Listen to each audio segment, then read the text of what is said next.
What's happening, everybody? Happy Halloween. Happy Halloween! We should have dressed up. I am dressed up. I got a Halloween shirt on. I got Halloween pants on. I got Halloween underwear on. I got Halloween socks on. What more do I need? I don't know. I have none of those things on. You could have at least wore your Halloween hoodie. I did not. Actually, Vikki, she said some pretty hurtful words to me today. What she said was that I have worn this shirt 3 times this week, and I am 85% sure I've only worn it twice, but it is clean. Well, it's been like 3 times in the past 10 days, maybe. Well, what's wrong with that? It's like the greatest shirt of all time.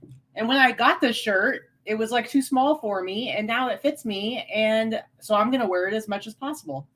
So don't be rude. At least it's clean. You can tell how often we do laundry, I suppose. We do. Yes, that's true. So what's happening, guys? Welcome to the show. We're back. We are back. We haven't done this show in a few weeks. And I have to say, this is sorely lacking without the live studio audience now. I think I was absolutely spoiled. They're not good enough for you at home. I love our at-home people. I do, but I'm sorry. There was something to be said for, I don't know. I don't think it was all 250 people, but at least 150 people with our little live studio audience. Yeah. And like the standing ovation. I think it was more like 175, but I don't know. That was pretty damn awesome. Yes, it was amazing. We'll get into that in a second. I want to say I was up here working and watching a movie, and I hear Vikki downstairs spraying something, and then I kept hearing,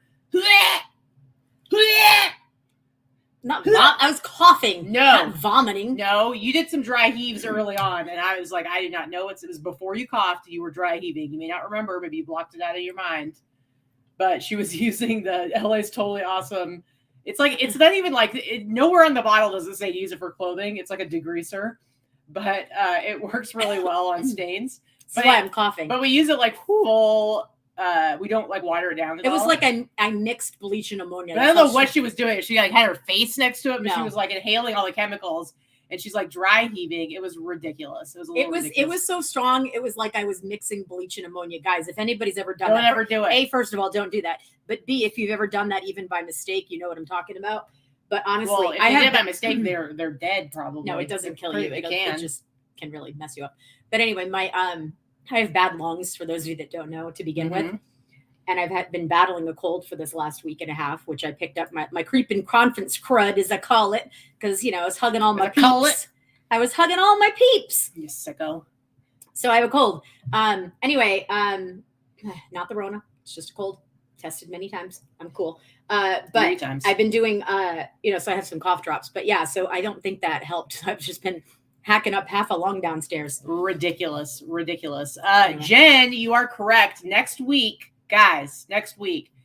So on Tuesday, day after tomorrow, we are getting our new puppy, Ripley, who is the cutest little thing ever. We cannot wait. So we will definitely bring her on the show to introduce her to you guys. Oh, yeah. Our pups don't know that their days are numbered. That's only 2 days now before they will no longer be the center of all attention. She will be here Tuesday evening, and our 2 little dogs that are not puppies anymore, we told them they are old and used now. Just kidding. We kind of did tell them that, but they don't understand, so it's okay. I mean, we said it in very nice voices, but it's like they need to watch it now. They need to be careful because let's face it. Now we got a new shiny puppy. They could be out at any moment. That's Ripley. Yeah, that's Ripley. She's real cute. She's about 8 weeks old, and she comes on Tuesday. Yeah, she's real cute. Anyway, guys, welcome to the show. I see we've got some new people out there. I saw Dave commented, first timer here, met us at the Boss Reseller Remix. Hello, Dave. Dave, welcome to our show. It's been ages since we've seen you. It's been over a week since the remix wrapped up. We had a fantastic time. It's funny because we got no sleep. We probably slept 4 hours a night if we were lucky because we were staying on Fremont, and we chose the wrong tower to stay in at the Golden Nugget. Noted. And it was so loud, and the music didn't stop till 1 in the morning. So we were super tired. I just needed 1 full night's sleep, and then I was totally fine. Vikki took naps 3 or 4 days in a row. Dude, it took me at least 5 days to recover. I'm not even kidding. And mind you, I didn't even drink. I think a couple of people. I know Jen Goodell. The first night when we had the meet and greet at the bar up on top on Troy Liquor Bar. Thank you, the Troy Liquor Bar. Jen probably tried to buy me a beer at least once or twice. And I'm not a big drinker to begin with, but I'll have a beer or two. I don't think any night that we were out or did anything, I would have a drink, sometimes two, and I would never make it through a full drink. Yeah. So it would be like piss warm before I got 4 sips in. So I never had a full drink the entire week. There were a couple nights I had like a couple, but it was like we're already exhausted. Plus we had to put on the event every day. So it's like we couldn't really be like drinking and partying and stuff like that. But man, some people were tying one on and staying up real late. It was ridiculous. But we had a great time. All the feedback we've gotten so far is everybody had an amazing time. And just about every single person said they're coming back next year. We've seen a lot of people say that they want to come next year that weren't able to make it this year. So we're pretty excited. We think, we think it'll be an easy sellout next year for sure. But just so you guys know, considering it was our first event, we thought it went amazingly well. And a lot of people didn't even know about it, which the reality is, most of the promotion for it was through our own channels and our own stuff. So there were a lot of people who hadn't even heard about it. And then they're like, well, we want to go. So we will say, for those of you that went last year, and for those of you there were a few people who bought tickets and ended up not being able to come. So let me tell you, if you buy a ticket, whether you came or not for this year, you are going to have like about a 48-hour window when we put tickets up for sale for this next year, which obviously is months away. But you will have 48-hour window where you will get first dibs. So you don't have to worry about it selling out before you have a chance to get yours. Because I'm telling you, based on the feedback that we've gotten and people's reactions to all of the social media hype and everybody seeing what was going on, next year it's going to be sold out for sure. But it was crazy fun. Had a good time.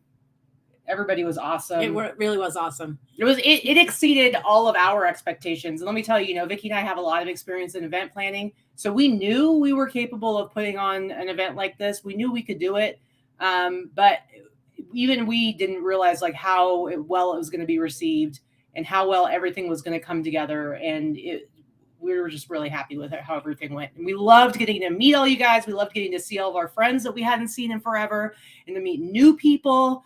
And it was really cool. Like, I love seeing people that we've known from, watching our show over the last couple of years. But it was also really cool to meet people who came, who didn't know us at all and maybe just heard about us from somebody else or heard about the event from somebody else, but didn't know who we were. It was really cool to get to interact with those people and get to know them. And kind of now we're all part of this bigger community. So. Yes, definitely. Bill and Dave, more taco trucks next year, duly noted. We do know that tacos were in high demand. We do know a couple of the things that we weren't able to plan for. Just so you know, if you were at the event, you will be getting a survey follow-up. It is an anonymous survey. We do want to hear your feedback. We do want to know the things that you loved. We want to know the things that we could improve upon. We are going to be taking notes. We are invested in this and making an even better event next year if that's possible. Mm-hmm. But it is possible. It's always possible to improve. It will be at the same venue. We will have more tickets available next year than we did this year. This year, when tickets were limited, there is not a crazy amount. Not a crazy amount different. It is a capacity issue. The building is only so big, but we did limit the ticket sales this year based on COVID restrictions in general, but also we didn't even sell out this year. No, we didn't. We didn't, this but year we still ended up having different. about 225 people. So including next year, we're going to have, I think, about 350 tickets available, where this year we only released 280 tickets and we did not sell all of those. We sold like 200. And then we had, our speakers that we invited to come and speak that were helping us promote the event. Obviously, we had some comps and stuff like that. And then for sponsors. So total, we were at about 225 people in the building. At the highest amount, but next year that's going to be more like 350, 375 once you add everybody together. So yeah, but that's going to be like maxing it out, and we don't intend to change venues because we want to keep it, as we call it, like a boutique event, and we don't want this to be our full-time job, and we want it to be something special. We do not want to be event planners for a living. We are resellers, not event planners. But we actually are going to be talking to someone later this next week. We are working on figuring out how best to add a virtual component to it, because we know that there are people who may never have the opportunity to come, whether because of cost or physical limitations or any number of reasons why somebody might not be able to attend, but still wants to be able to be a part of it. And so we had a lot of people ask us about this year. We weren't able to tackle it the first year around, but we definitely want that to be added to the second year. So that's something that we're kind of we're just basically putting feelers out and figuring out like how are we going to do that, because we want to start kind of we need to be able to see if it's something that we can handle cost effectively and still provide it for people. We are not eBay, we're not Poshmark, we don't have millions to put into an event like this, so we need to make sure that we can provide a virtual element at a cost that people can afford to pay for. Well, and the reality is those when Poshmark or eBay puts on an event, they are putting it on in the red. Like it's not about they couldn't possibly charge enough for tickets to actually break even, because they have to bring in like hundreds. I mean, when you go to eBay Open, there's like hundreds of people there that are just eBay employees. Right. So they spend several millions of dollars to put. We'll never be able to do that. So we're working on it, guys. We're working on it. We're never going to be that. We don't intend to be that, but we do definitely want to provide it as more of an option to people that cannot physically be there. So we're working on it. I promise. And Tommy, we missed you, and we better see you next year. Point a camera and live stream YouTube. We want it to be a little bit more sophisticated, a little bit better than that. And we also don't want to do it ourselves, because let me tell you, we had our hands full this last week, and so we definitely want to have it done professionally by somebody else, so they can take. Yeah, we need someone else to handle it. We absolutely have no extra moments of time to handle any of that. We want to have someone else there to handle all that. Okay, so one last thing I wanted to say. I saw Clara in the chat. Thank you for popping in, my friend. It's good to see you. And so I wanted to say really quick, we recorded a session with the Seller Community Podcast, Liz and Doug, the end of this just a couple days ago. Kind of a wrap up, a recap of the remix. And she just put into the chat a link for you guys that were there. If you want to make a little appearance on the recap episode, they're asking people to basically record like a little 1-minute voice message of like their experience or what they got out of the event, or, kind of how they felt about it. Liz says that she can't guarantee that they're all going to make it, but the link is there in the chat. If you want to record a little message, and maybe you'll make it onto the episode. Yeah, it'd be kind of cool. And if they don't make it into the episode, I'm going to say right now, Liz or Doug, you guys have full permission. If they can't make it in the episode, please post it in our group. Yeah. Post it in the boss group. We want to hear people's recordings. So if for some reason your podcast runs too long, and I don't know why, because we don't talk a lot at all. But if the podcast happens to run too long and you can't fit them all in there, feel free to post them in the group after we're done with the editing, because we want to hear them. We do want to hear them.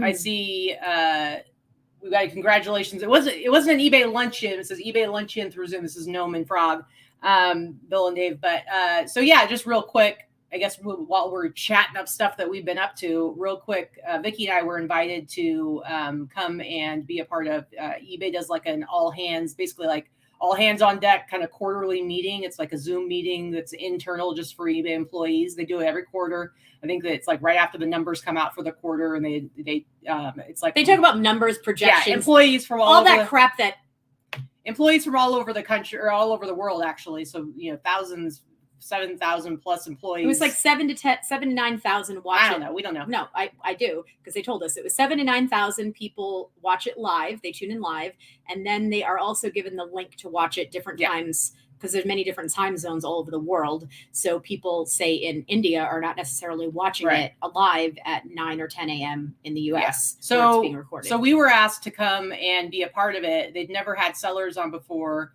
But they asked us if we could do it. And then there was one other seller from the UK who sells sneakers. And it was really cool. We got to be interviewed by Jamie, the CEO, which was really fun. And it was a huge honor. We had a lot of fun doing it. It was really cool. We just kind of found out like a couple days beforehand. And so it was just really cool. Vikki did like a little post about it on her Instagram. But it was just, it was flattering. I think we've peaked. So, as I said, it's all downhill from here. So, Gail, there are dozens and dozens of companies that do virtual conferences, especially in the last few years. So there's a lot of them, but we actually have been dealing with a company on another matter that actually offers it as a component of part of something that they do already. So we're going to talk. It's connected with StreamYard, which we use to do these shows, but they actually have a company connected to them who does virtual events and hybrid events, which is what we would be doing, because it'd be like an in-person event connected with a virtual component. And they happen to be located here in Las Vegas. Yeah, so that's which cool. is a huge convention city in general. It's always a lot cheaper when it's someone at a home base. You don't have to pay for transportation. They have people that are familiar with the venues, all that kind of stuff. So we're going to be, just putting our feelers out in advance so we can get some pricing and figure out how to make it happen.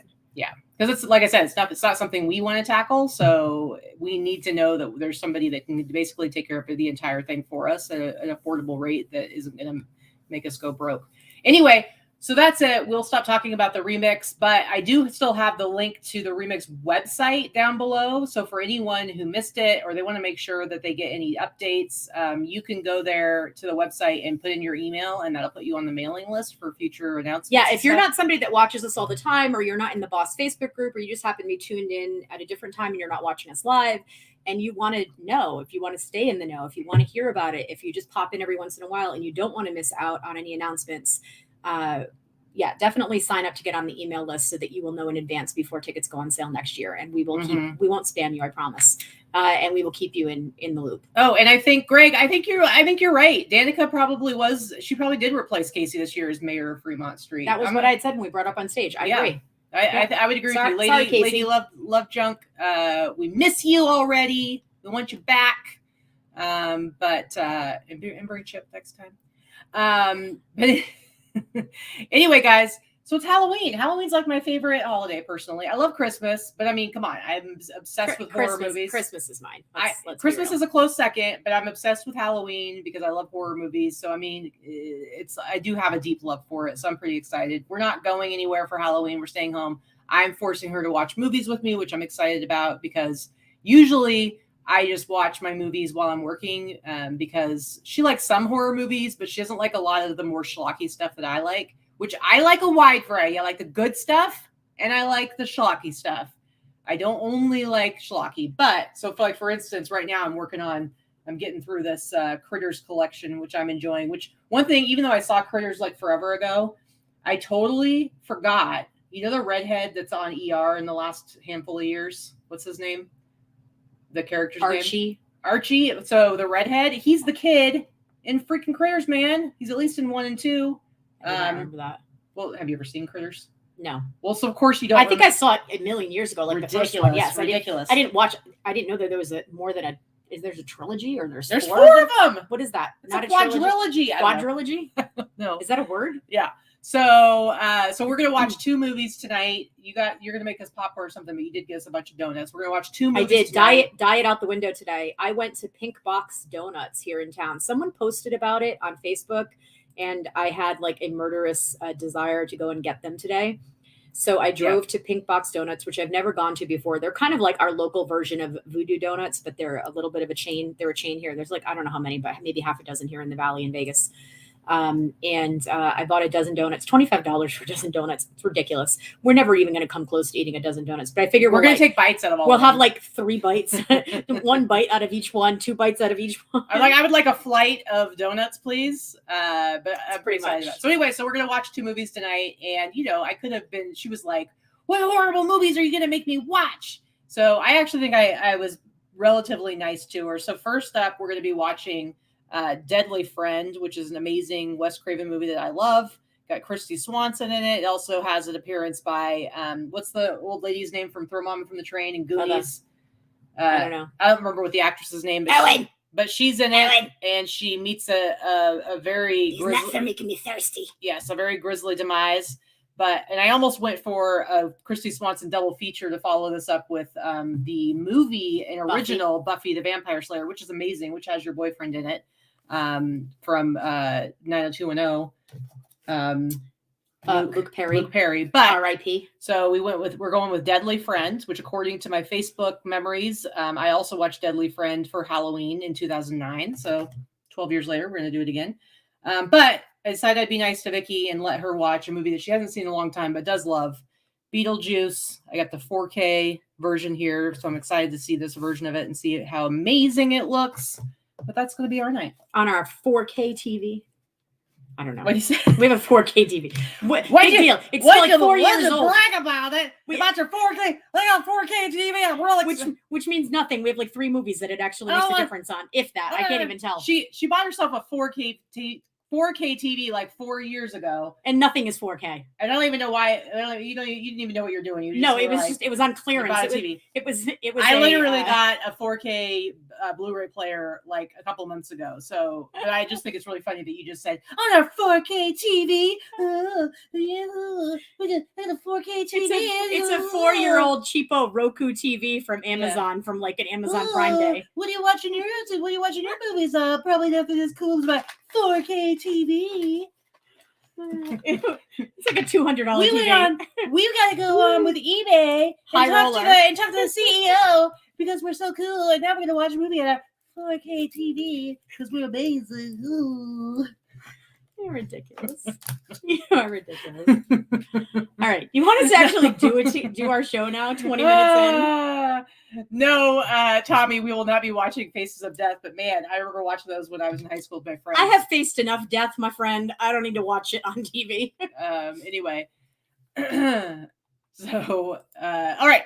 So anyway, so that's what our night tonight is going to entail. But we got some fun stuff coming up here. For anyone who's this is our first time watching our show, our Sunday show, we're pretty chatty, but usually we start a little bit earlier than this. However, we did want to cover a lot of stuff ad nauseum. So our show, our normal, Ad nauseum. Well, yeah.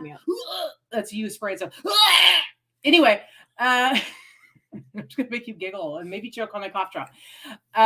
We do break the show into 3 parts. The first part is we look at our real numbers, and which are horrible this week. Yeah, pretty horrible.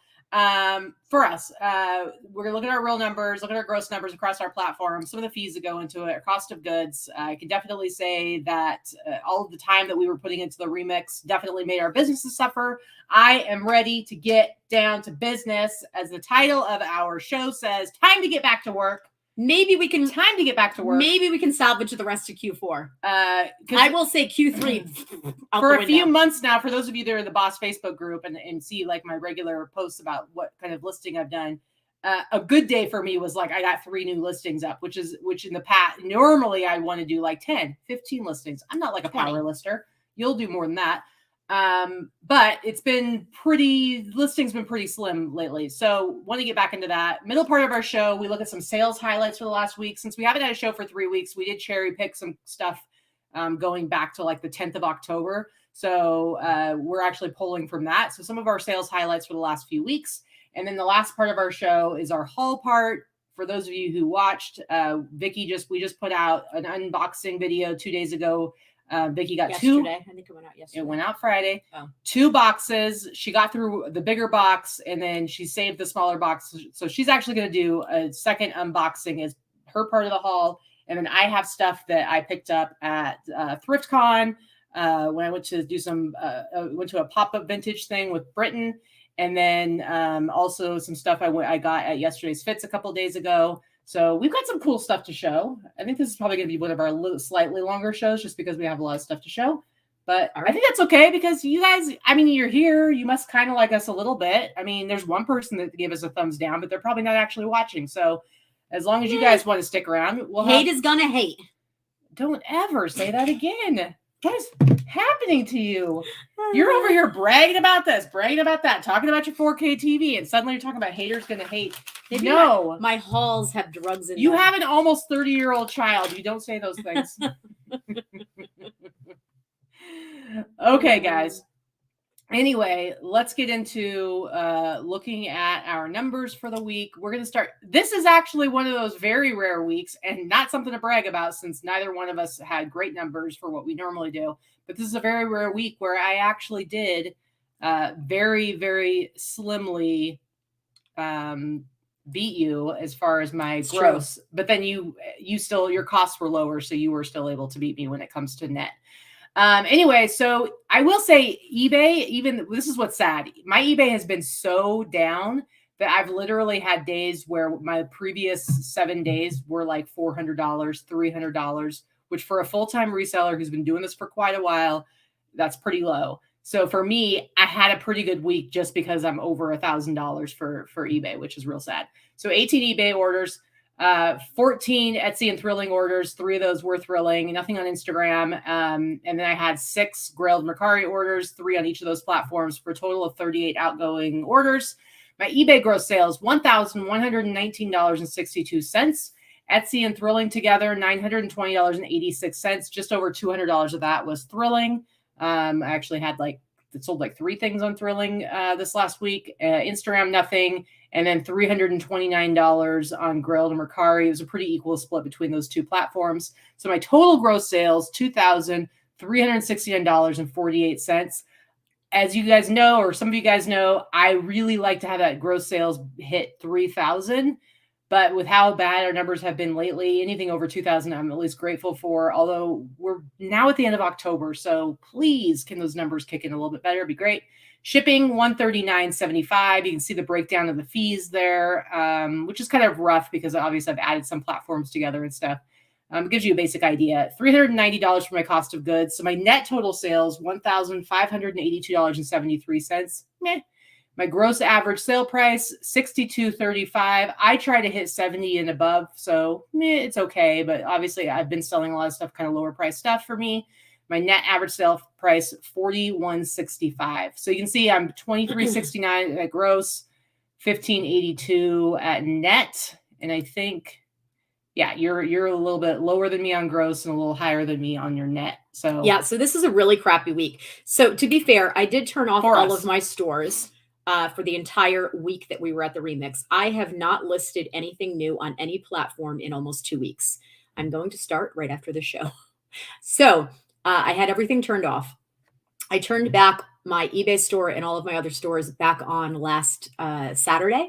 So this is about 6 days of sales, but it does take time for your stuff to wake back up on the online. So it is. Real quick, I just want to say really quick. For those of you who, what's up in there? They've like changed this little thing and moving our faces around. For those of you that maybe haven't watched us before, especially Vikki, it was very normal for her eBay gross sales to be $3,000 and above. So when you're looking at 1303, we totally get that some of you out there would die to be able to break $1,000 for 1 week on eBay. Totally get that. But when your normal is like over 3,000, which has never been my normal, but for Vikki, it was very normal for her to hit 3,000, even $4,000 on eBay in 1 week. To be hitting 1,300 is pretty painful. Yeah, $3,000 to $4,000 a week on eBay gross was my norm up until March of this year. And then it pretty much took a shit and has been dead ever since then. And what not to like beat a dead horse here. What makes that difficult? What that makes difficult is, Vikki really is just kind of hit her space limitations with where we have all of our stuff right now, and she's ready to move into a warehouse. But that's tough when all of a sudden your sales are taking a huge hit, and because it can cost quite a bit of money. It's a big step up. Cost wise to go from being able to store all of your inventory in your house to all of a sudden having to take on a whole nother space. Yeah. I need to be earning at least another $2,000 a month in order for me to grow to the next level gross without it even affecting my current income. So in order to grow, I need to be making more money in order to grow, to get I can take a hit a little bit to grow. Well, I need to grow. It's going to cost me another $2,000 a month to move to another location, and then I'm going to have to hire another worker. And then you got to pay for utilities. And then I'm counting utilities in that. Well, but if you're lucky, so that's if you could find like the thing that you need that's not too far away. Anyway, I just wanted to put that out there because we totally get that. I want to put some context to it. That it just depends on where you're at in your business, but it doesn't mean that these are terrible numbers for everybody. So sorry. Yeah. Go ahead. Can I go now? Yeah. Thanks. 24 eBay orders, which is about at least less than half of what it should be. 24 eBay. Let's see. I had, 12 Etsy, Thrilling, and Depop. It breaks down to 1 on Depop, 4 on Thrilling. The rest were Etsy. 6 on Poshmark, 1 on Mercari. Total of 43 outgoing orders. It should be double that. 1,303 on eBay, 668 between Etsy, Thrilling, and Depop, 234 on Poshmark, 40 on Mercari for 2246. Let's call it total gross sales for the week. 194 shipping, and then the rest of my fees for my total cost about $460. My cost of goods always relatively low between bins pricing, and I don't really spend more than $3 to $4 per item in general if it's not from the bins. So my total net sales, $16.82. My gross average sale price was okay, just over $50. I do like it to be in the $60 range, and my net average sale price, $39. I could not survive if this were my normal week. Yeah. Yeah, it is what it is. But, and again, part of that is because of the amount of time we put into the remix. And for those of you that were there, I'm sure you can understand that it was literally, we started working on it early 2020, but as far as this year goes, I know for me, I spent probably hundreds of hours working on this event. Easily half of my week was taken up with working on it because we had our website put together by someone else, but it was mainly like templates. So I was doing all of the work with that, all of the marketing and like a bazillion other things. And it just ate up a lot of time. And of course, our business. Okay, it was well worth it. Well worth it. Absolutely. Well worth it. Next year, it'll be a lot easier. We got the blueprint in place. Yeah. One can hope. But then again, we're adding like a bunch of stuff. So it's like, shut your mouth. This is why I can never move locations, because it's always going to be something that we want to do to it to make it even better. Okay. So with that said, let's move on to the middle part of our show, which is our sales highlights. This is where we show you some of the cool stuff that we sold. Usually it's over the last week. This is over the last few weeks. Some of the cool stuff or interesting or educational, to kind of give you an idea. I guess you could kind of call us bolos because you get to see what it actually sold for. So we'll start with you, Victoria. What do you got here? Okay, so these are just some vintage Victoria's Secret pajamas, but like, take a look. I sold these. They've been listed for maybe a month. They sold on sale. I had 22% off sale going on for $62. Now I paid $7 for these at the store. So yes, our store prices are dumb. I paid $7 for these. I did have to pay for Crystal to repair them. They had a hole in them, and they still wouldn't discount them at Goodwill, even though they had a hole, but I knew they were really nice. Joinks. So I paid $7. Then there was $5 for a significant repair. Plus I paid to list these. I paid my lister. So I'm about $15 into these to sell them for $62, but they're really nice. Yeah. So gold label, what I mean by gold label, go to the tag a little bit, go to the tag. There should be a tag right there. There we go. That's the gold label. That's the label from the 80s and into the early 90s. That is the most desirable label and era of Victoria's Secret clothing.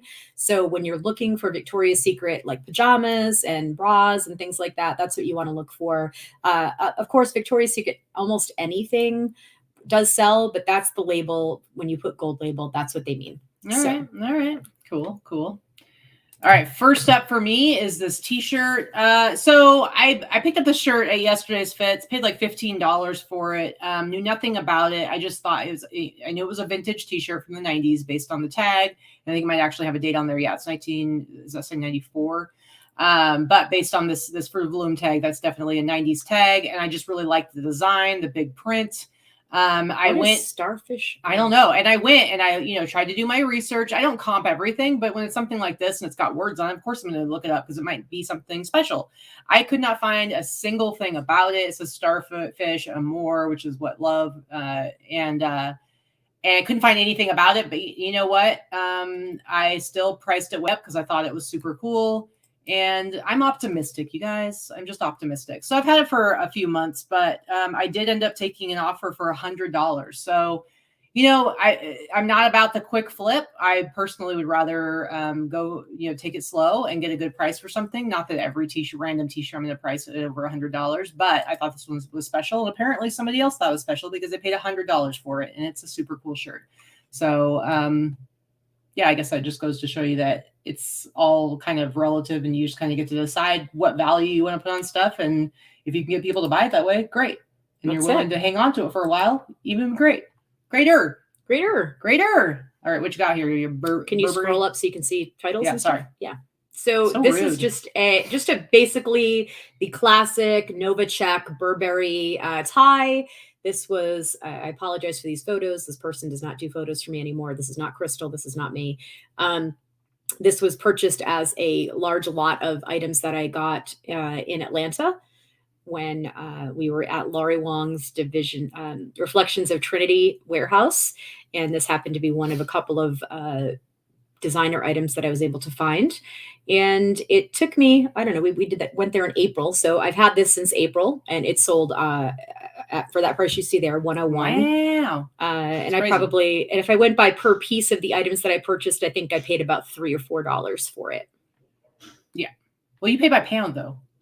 I did You pay. think it was $3 or $4 for this? Yes, because I paid like shipping. I paid like $800 for a half a pallet. That's true. That's full true. of items. Yes. So fair enough. Fair enough. All right, Halloween. Let's get down and dirty. What you doing, skeletons? You're weird. They're boning. All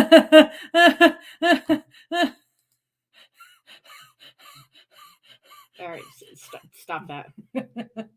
Anyway, I have this skeleton t-shirt. It's a skeleton in love-making positions, everybody. I got this from yesterday's fits. I paid up a little bit. I paid like $40 for it.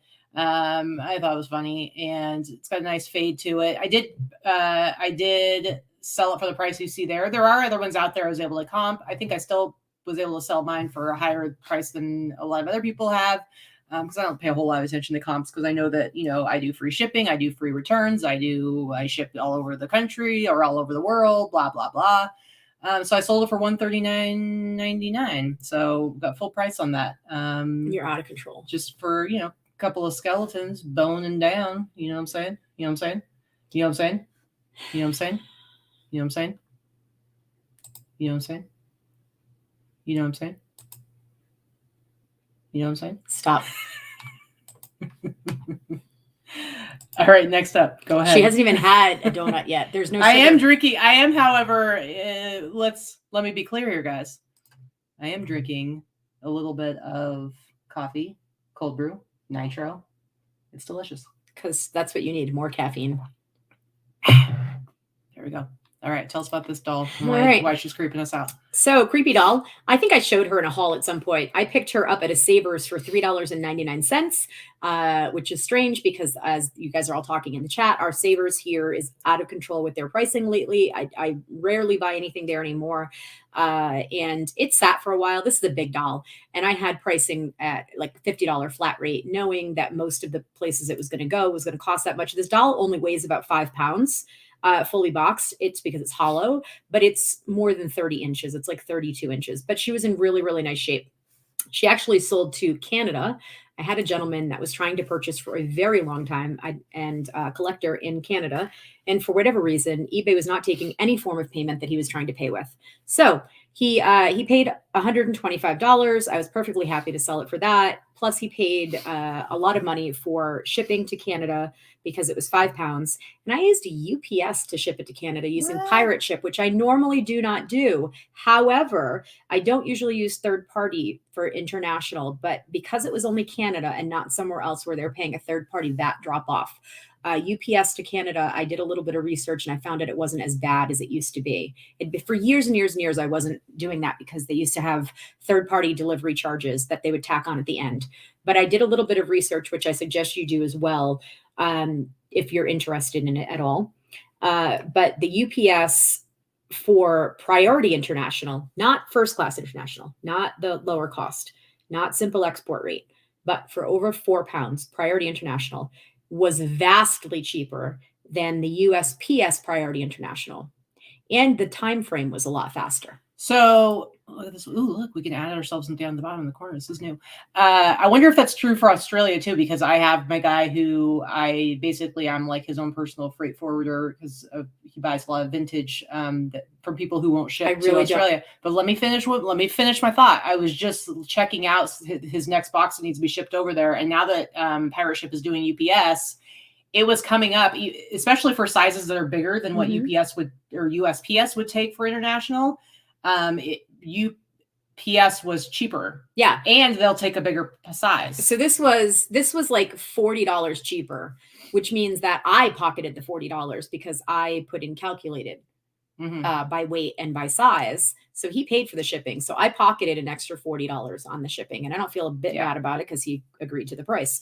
And once I realized and made sure that he wasn't going to be paying some extra weird fee at the end, I was perfectly fine doing it. And it went UPS and he's already got it. So, because the box I have is like literally like 28, 29 inches by like 24 inches by something. It's huge. So I'm just curious if that's the same. I think I'm going to leave us down here in the corner so you can see Vikki roll her eyes a little bit better. All right, but it doesn't seem to be. Thanks. Okay, Miss Piggy. Okay. You ever use everything with the doll? Yeah. All right. Next up, I've got this Oshkosh Bigosh denim railroad worker jacket. It's a good one. I think I got this. I think I got this when I bought a bunch of stuff when we bought a bunch of stuff from Jesse's mom. I could be wrong. But I had bought like a ton of jackets, so I think I paid like $20. I think you did get this one there because I remember being jealous then. Yeah, and so it's just a cool jacket. I don't do a lot of jackets anymore, but I would still pick something like this up again. It's just a really cool jacket. It's got the wear in it is really cool.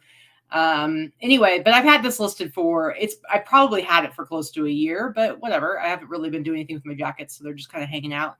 But I paid probably $20 and somebody offered me $140. And I've sent out offers for this jacket for like $100 a million times. So when somebody offers me $140, I could not accept it fast enough. And then they immediately wanted to know how quickly I was going to ship it. And I was like, tomorrow, biatch. But anyway, so 140 out of that 20, but of course I had it stored for quite a while, but I'm not hurting for space. So I am. So hurry up and sell your shit so I can take over your space. How dare you? How dare you? It's my space. So Gail asked if you have eBay's international shipping set, can it go to Australia? Gail, I honestly don't know. I don't use eBay's international shipping or their GSP.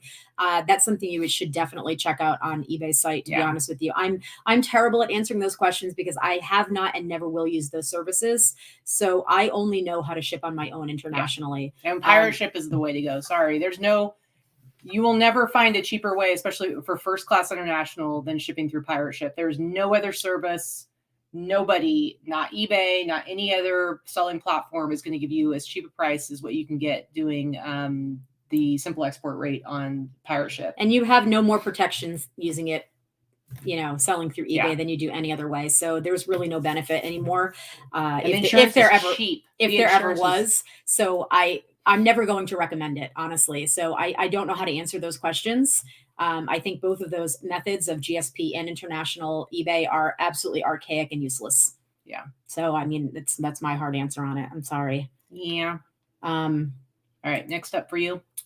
This is my vintage beater lack blanket. I showed this on the show a few months ago. I don't think I've had it listed 2 or 3 months. And it sold for full price. It was not on sale. Sold for $129.95. I do use a flat rate shipping of $7.75 on smaller items. This was not a super heavy one. This one was not a super thick, heavy one. It was probably between 2 and 3 pounds. I think it cost me about $14 to ship. Like I said, I set a flat rate. I usually eat a little bit of shipping. Not usually. I always eat a little bit of shipping on the priority because there is nothing that ships for $7.75 priority. So I'm always going to have that. Very nice. Very nice. I like it. Pegasus. Oh, resale rejects. eBay International charged me $20 more both times I used it than it shows at shipping time. Yeah, see? That's never going to happen to you using pirate ship for any shipping method. It's funny because Vikki and I always talk about how we only promote the third-party companies that we use ourselves and really happy with. And we've been promoting pirate ship for 3 years. Pirate ship, let me tell you, we don't get a penny. No, pirate ship, as far as we know, still does not have any kind of referral program. Believe me, we've tried. We've sent them thousands of customers.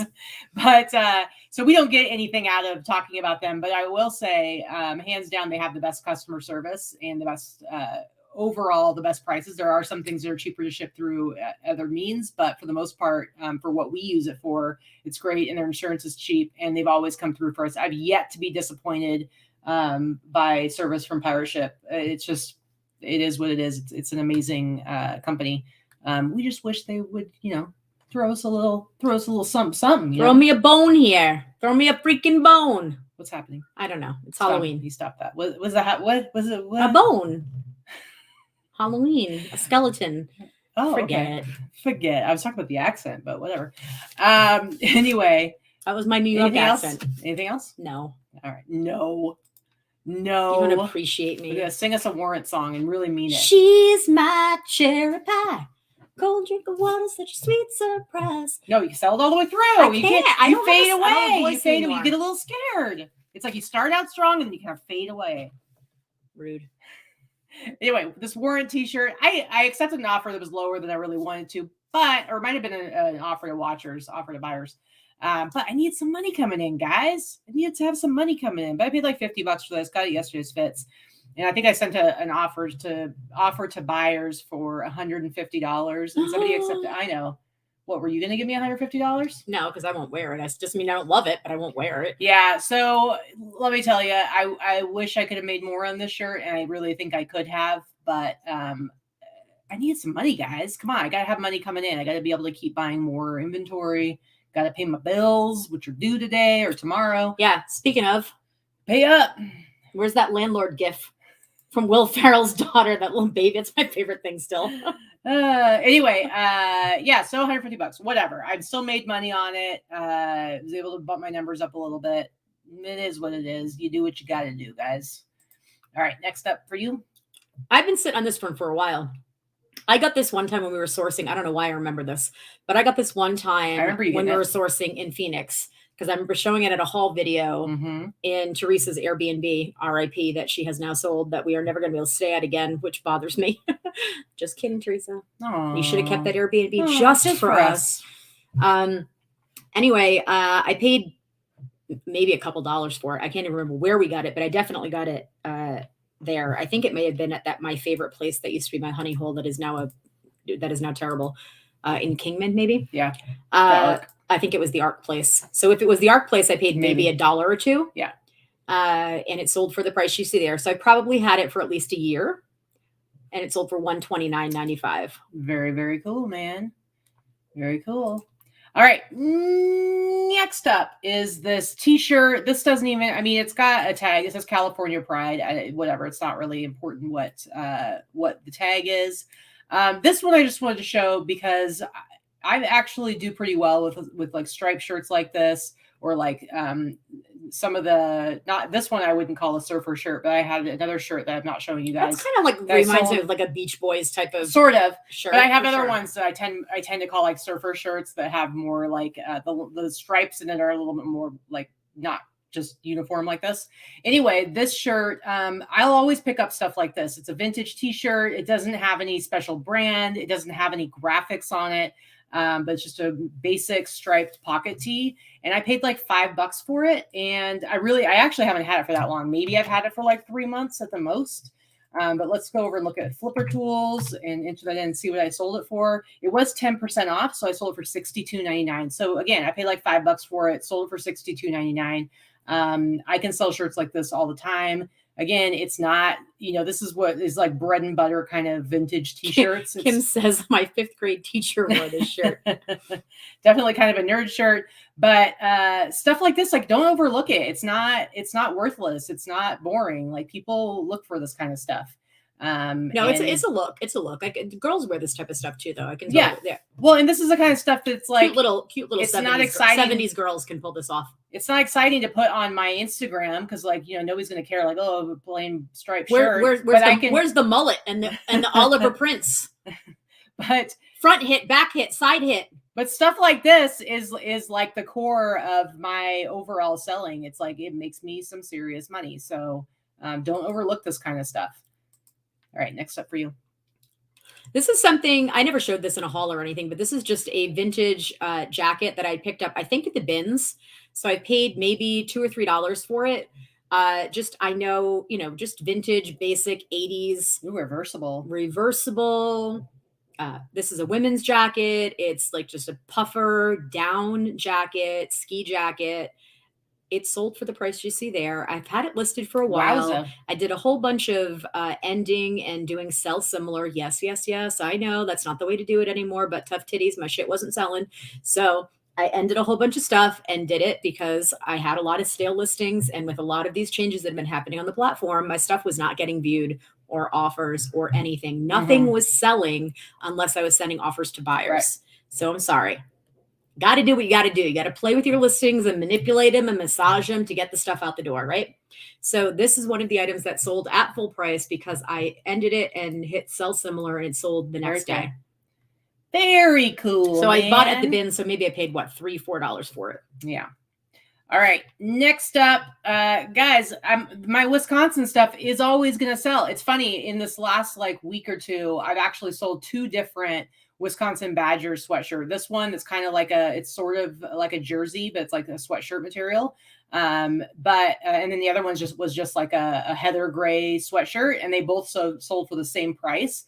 Seriously, I never hang on to Wisconsin Badger stuff for long. It's just a really popular team. I don't know anything about them. I don't know if they're a good team. Maybe they just have like a really good fan base. I have 2 Wisconsin Badger sweatshirts I've had for over a year that are probably priced lower than yours that nobody gets. Give them to me. Give them to me. That I bought because you say this. Buy it and give them to me. I'll take it. Anyway, 10% off. So I sold it for $89.99. The other sweatshirt I also sold for $89.99. I probably paid like I put down $20 for this. I didn't pay more than $20, maybe $15-$20, and sold it for $90. But sorry, I mean, this is what I sell, and they usually sell on Etsy. I swear, more than any other platform. Yeah, my Wisconsin stuff always sells on Etsy. Got a lot of Wisconsin fans on Etsy. I guess so. So I guess you can listen to me and you can pick up the Wisconsin stuff and sell it, or you can listen to Vikki and not sell it. Maybe sell it to me and I will sell it.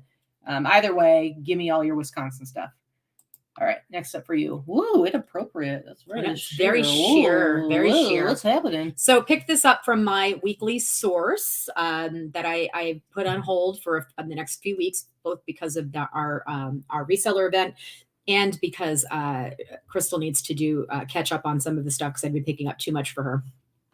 So, and she needed a break too. So I'd been picking up, about 100 pieces a week, and Crystal can get through about 60 to 65. And I've been doing it for a couple of months. So you do the math. She's got a backlog. So anyway, this I paid $4 for. This had a lot of views, a lot of offers, a lot of interest on every single platform. If you look up Vivian Tam 90s, or even vintage Vivian Tam, you're going to see a lot of solds, and the sold prices are generally higher than this one that you see here. So I didn't price it super high, but it's pretty tiny. It's a size 0, guys. Crazy. And it's sheer. So, I mean, it's going to only go to a certain person. And there has been, again, like I said, a lot of interest in it, but it took a long time to sell. And there were a lot of lowball offers, and I still sold mine below market, which I don't generally do. I usually wait and sell over market, but because sales have been so abysmal, I only have $4 in it. I have a lot of inventory. I was pretty happy to sell it for $131. Yeah. Nice work. All right. Next up is this amazing Phoenix Sun sweatshirt. So I bought this maybe like a few weeks before, like a month before they were really getting into the playoffs season. And I'll always pick up like, pro sports or college sports sweatshirts and stuff like that. Especially if they have cool graphics. But if you guys know anything about me, I love space stuff too. And this particular sweatshirt, the graphics are amazing. I love them. But like I said, I had picked it up from yesterday's fits just when they were heading into the playoffs. I think I only paid like $60 for it, which, yes, that's a lot to pay on a sweatshirt. But I knew because of the graphic on it was pretty unique and very, very cool. And they were going into the playoffs. So that was a big deal. I had a lot of interest in it, a lot of lowball offers. I was really hoping to be able to sell it for like $200 during the playoff times. It never did quite happen. I've sent out offers. I think the offers I've sent, the lowest I've gone is like $175 because I just still had faith that I was going to be able to sell this one for a pretty decent price. And so somebody picked it up on Etsy, and like I said, I think the lowest I've offered on it is $175, but it ended up selling. And of course, it was 10% off. So I sold it for $179.99. So I paid $60, sold it for $179.99. Of course, the Suns, like I said, they're a super popular team. They just went to the playoffs, even though they didn't win. And the graphics on this particular sweatshirt, I think, are super, super cool. I love the whole space theme because I am a nerd. So I was happy to hang on to it until I got some real money for it. All right. Let's speed this up a little bit. We're talking a little too much. So rude. Do you guys want us to speed this up? We haven't even gotten to our haul yet. We'll get there. Usually we're in the hall by 3. Jeez, we'll get there. You're the one who wanted to show 10 things. Guys. We always sell 10 things. Show 10 things. Let's hit 1. If you want us to if you want us to take our time. 2, if you want us to speed up so you can get out of here. Let's see what somebody has. Let's see what people have to say. 1 means we're awesome. 2 means hurry up and get it over with. I'm going to punch you. And high hip flipping mama. High hip flipping mama. All right. And you like speed me up right in the middle of this amazing sweatshirt. Come on, guys. You were done with the sweatshirt. No. I sped up when you were done. No, but you didn't say it's ow. That hurt. So rude. All right, go ahead. All right. So this is one that I also picked up from my weekly source. I paid $4 for this. This was one that actually my lister Crystal listed as lingerie because it looks like lingerie. And then when I looked it up and saw that it actually had a little bit too much structure to be a lingerie piece, and I looked up the brand a little bit more, and they sell pretty much only dresses. Mm-hmm. This is more of a UK company than an American company. So I did look a little bit. It's like a lingerie dress. And I sent out offers to watchers for $275, which is what it sold for, $275. And I didn't know what to price it at because prices were all over the map, and there are not a ton of them sold in the history. Even I looked on Terapeak, I looked on WorthPoint, because there are maybe fewer than 15 altogether. So $275. I had it listed less than 10 days, and I paid $4 for it, and it sold to someone in the UK. All right. Show the tag just so people can see the name of the tag. Okay. So this is like a 90s, maybe early Y2K, but this is definitely designer. This is a designer brand. It's very well made. 90s when the whole, lingerie on the outside type of thing was big, kind of like Madonna made it big, or like the Givenchy and Dolce & Gabbana. That was kind of that era. So, yep. Which is back. Well, everybody voted one except for Dana, and then of course Christine, because Christine likes the meat and potatoes. Christine doesn't hold back. She loves us, but she keeps it real. Okay, Christine. So I can say, how dare you, and I love you at the same time. She likes the meat and potatoes. Stop the yammer yammer and give me what I want. But everyone else wants the yammer yammer. Okay, it's a numbers game here. Go ahead. Oh, this is mine. Don't talk about it. It's mine. So this is just a cool vintage tie-dye t-shirt, but it's made by the same company that does like the Grateful Dead stuff. And you can actually see get LSD tees. LSD.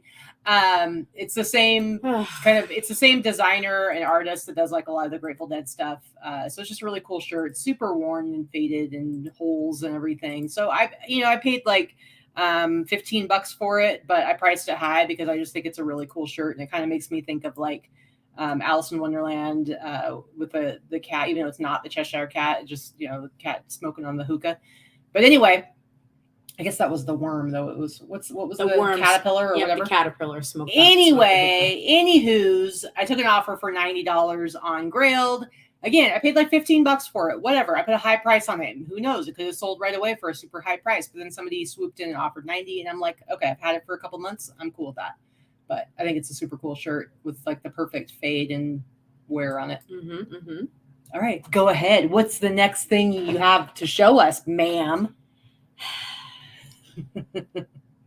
She's acting extra now that we have this little insert video, and you can actually see us. And you can see her abusing me. You saw earlier when she hit me, right? Yes, it was total abuse. It was. So this is a windbreaker. I'm not even sure why I picked this up. Because it's the hot dogger's jacket. Yeah, I didn't say why I picked it up. I know why I picked it up. I said I'm not sure when or where. I've had it for a while. I've probably had this for a good 9 months to a year. I would not have paid more than $5 to $7 for it. So that's what I have invested in it for sure. It did sell on Etsy. My last couple that I've had have sold on Etsy, and they've all sold for around this price range. If you go to eBay, people on eBay price them like $30, stupid cheap at like $30 or $40. I sold it for $130 on Etsy, and my last couple I've sold in that same price range as always well. Over $100. And I will sit and wait on that brand because it weighs like 6 ounces. I have plenty of storage room. I shouldn't say that. I have storage room. I have storage room. And it doesn't matter to me to sit on something. I'm not going to sell it for 30 when I can get 130. Yeah. But again, that's just how we like to do it. Other people like to do it differently. All right. I literally just got this. So it's Green Bay Packers. I think I showed it in our last haul, the last time we had the regular show. This is a Cliff Angle sweater. I love picking these up. I always talk about how people price them way too low. This is another thing. You'll go on eBay and you'll see people pricing these at $30, $40, whatever. It's crazy. And usually it takes me a little longer to sell them. And usually they sell on Etsy, but this one sold on Mercari. So I literally showed this in the last haul, which was like October 11th, I think. So I just purchased it that week before. I paid $30 for it from Jesse at Yesterday's Fits, paid $30, listed it. I swear Mercari has like a listening device in my home. And every time I talk about not wanting to do Mercari anymore, even though it literally takes hardly any time at all, I just hardly ever have any sales on there. But then it'll be like, bam, hey, here's somebody that wants to buy this from you for $126. And I'm like, okay, I guess I'll keep you around a little bit longer, Mercari. I've actually had like 3 sales on there this week. So again, don't overlook the cliff angle, even if you look at comps on eBay. Not only don't overlook it, don't underprice it. Right. That's the more important message. Rob asked, does Etsy charge final value fee on shipping costs? I do believe they do, yes. But Rob, Etsy has a lower final value fee than any other platform. So it's still like 5.5. It still ends up being a lot less. And then they have the transaction fee, right? So which is just like PayPal fees used to be. So it ends up being like 8.5. So yeah, it's a lot lower than other platforms. And does Mercari have lower fees than eBay? No, it does not. A little bit lower. It's like 13 now. Mercari is 10% plus the 3.5 or 3.9% fee. So it ends up being about the same thing as eBay. They're all relatively close. So looking for like the lowest fee platform, I guess that would be Facebook Marketplace still, but Facebook Marketplace is a hot ass mess. It's just not ready for you to, for real sellers. I mean, you can still make good money on Facebook Marketplace. Just you have no protection as a seller. So as long as you're okay with that, then go for it. I know for us, the only reason we have separate businesses, but the only reason we both list on Mercari is because it barely takes any additional time, and we use List Perfectly. Otherwise, we wouldn't even bother, because seriously, it's pretty negligible how much money I make per month on Mercari.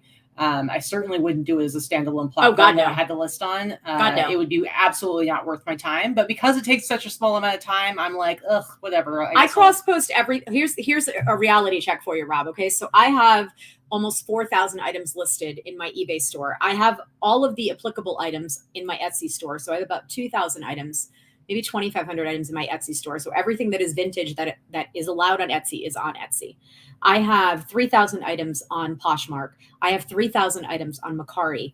And my eBay sales are about 75% of my platform sales. Yeah.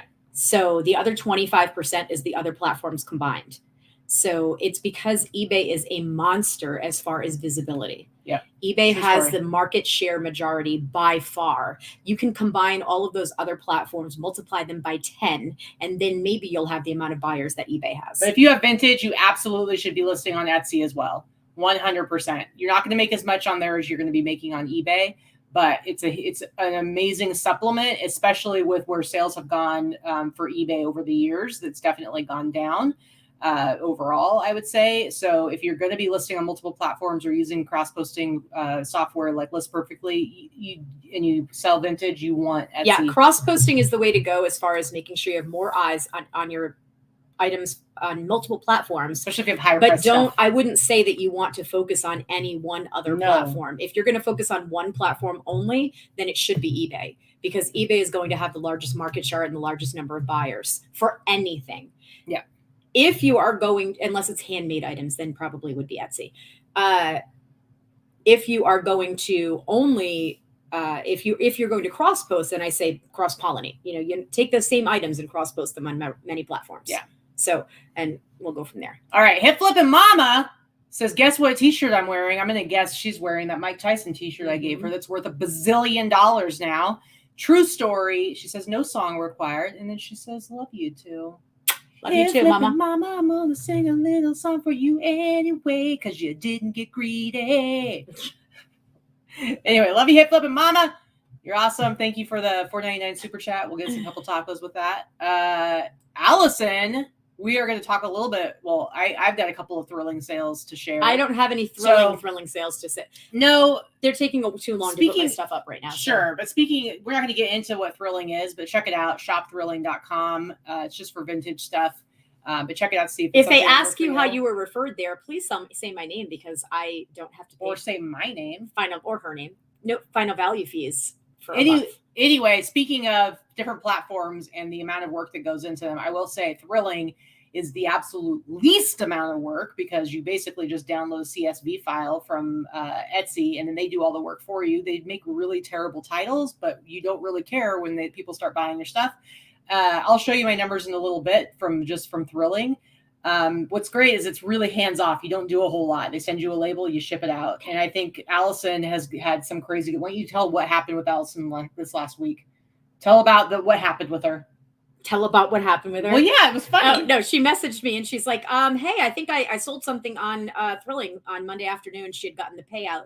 Thrilling sends you a payout through PayPal every Monday for your previous week's sales. And she got a payout, but didn't know that she had sold anything. She didn't even know her stuff was because live all yet. of her stuff went, her items went live on the platform, but she hadn't been getting the messages for the sales or shipping anything out or actually activating her selling platform because everything was in her spam folder. She just suddenly had like $400 deposited into her account. Oh crap. She's like, maybe I should have shipped something. I don't know. But yeah, so she's suddenly she did very well for her first couple of days without even knowing. And yeah, so she's doing great. Also, I will say, if you list on List Perfectly and you list on Etsy and you are listing on Thrilling, you can download a CSV file, which I made them fix, by the way. Thrilling did not accept List Perfectly CSV files until this week. I had them fix it. I had their engineers fix it. They did not do it until now. Yep. I had sent them one assuming they would take it, but they were not formatted to take it. And now they are, because they do know that a lot of my followers on this channel are doing this now. So I know there's a handful of you that have sent them and they might have gotten paused, but they are getting done now. Yeah. So just so you know, I did. And let me tell you right now, guys, not only did Vikki do it, but you know how she's celebrating? Watching something on her 4K TV. Woo! Woohoo! You're such a dork.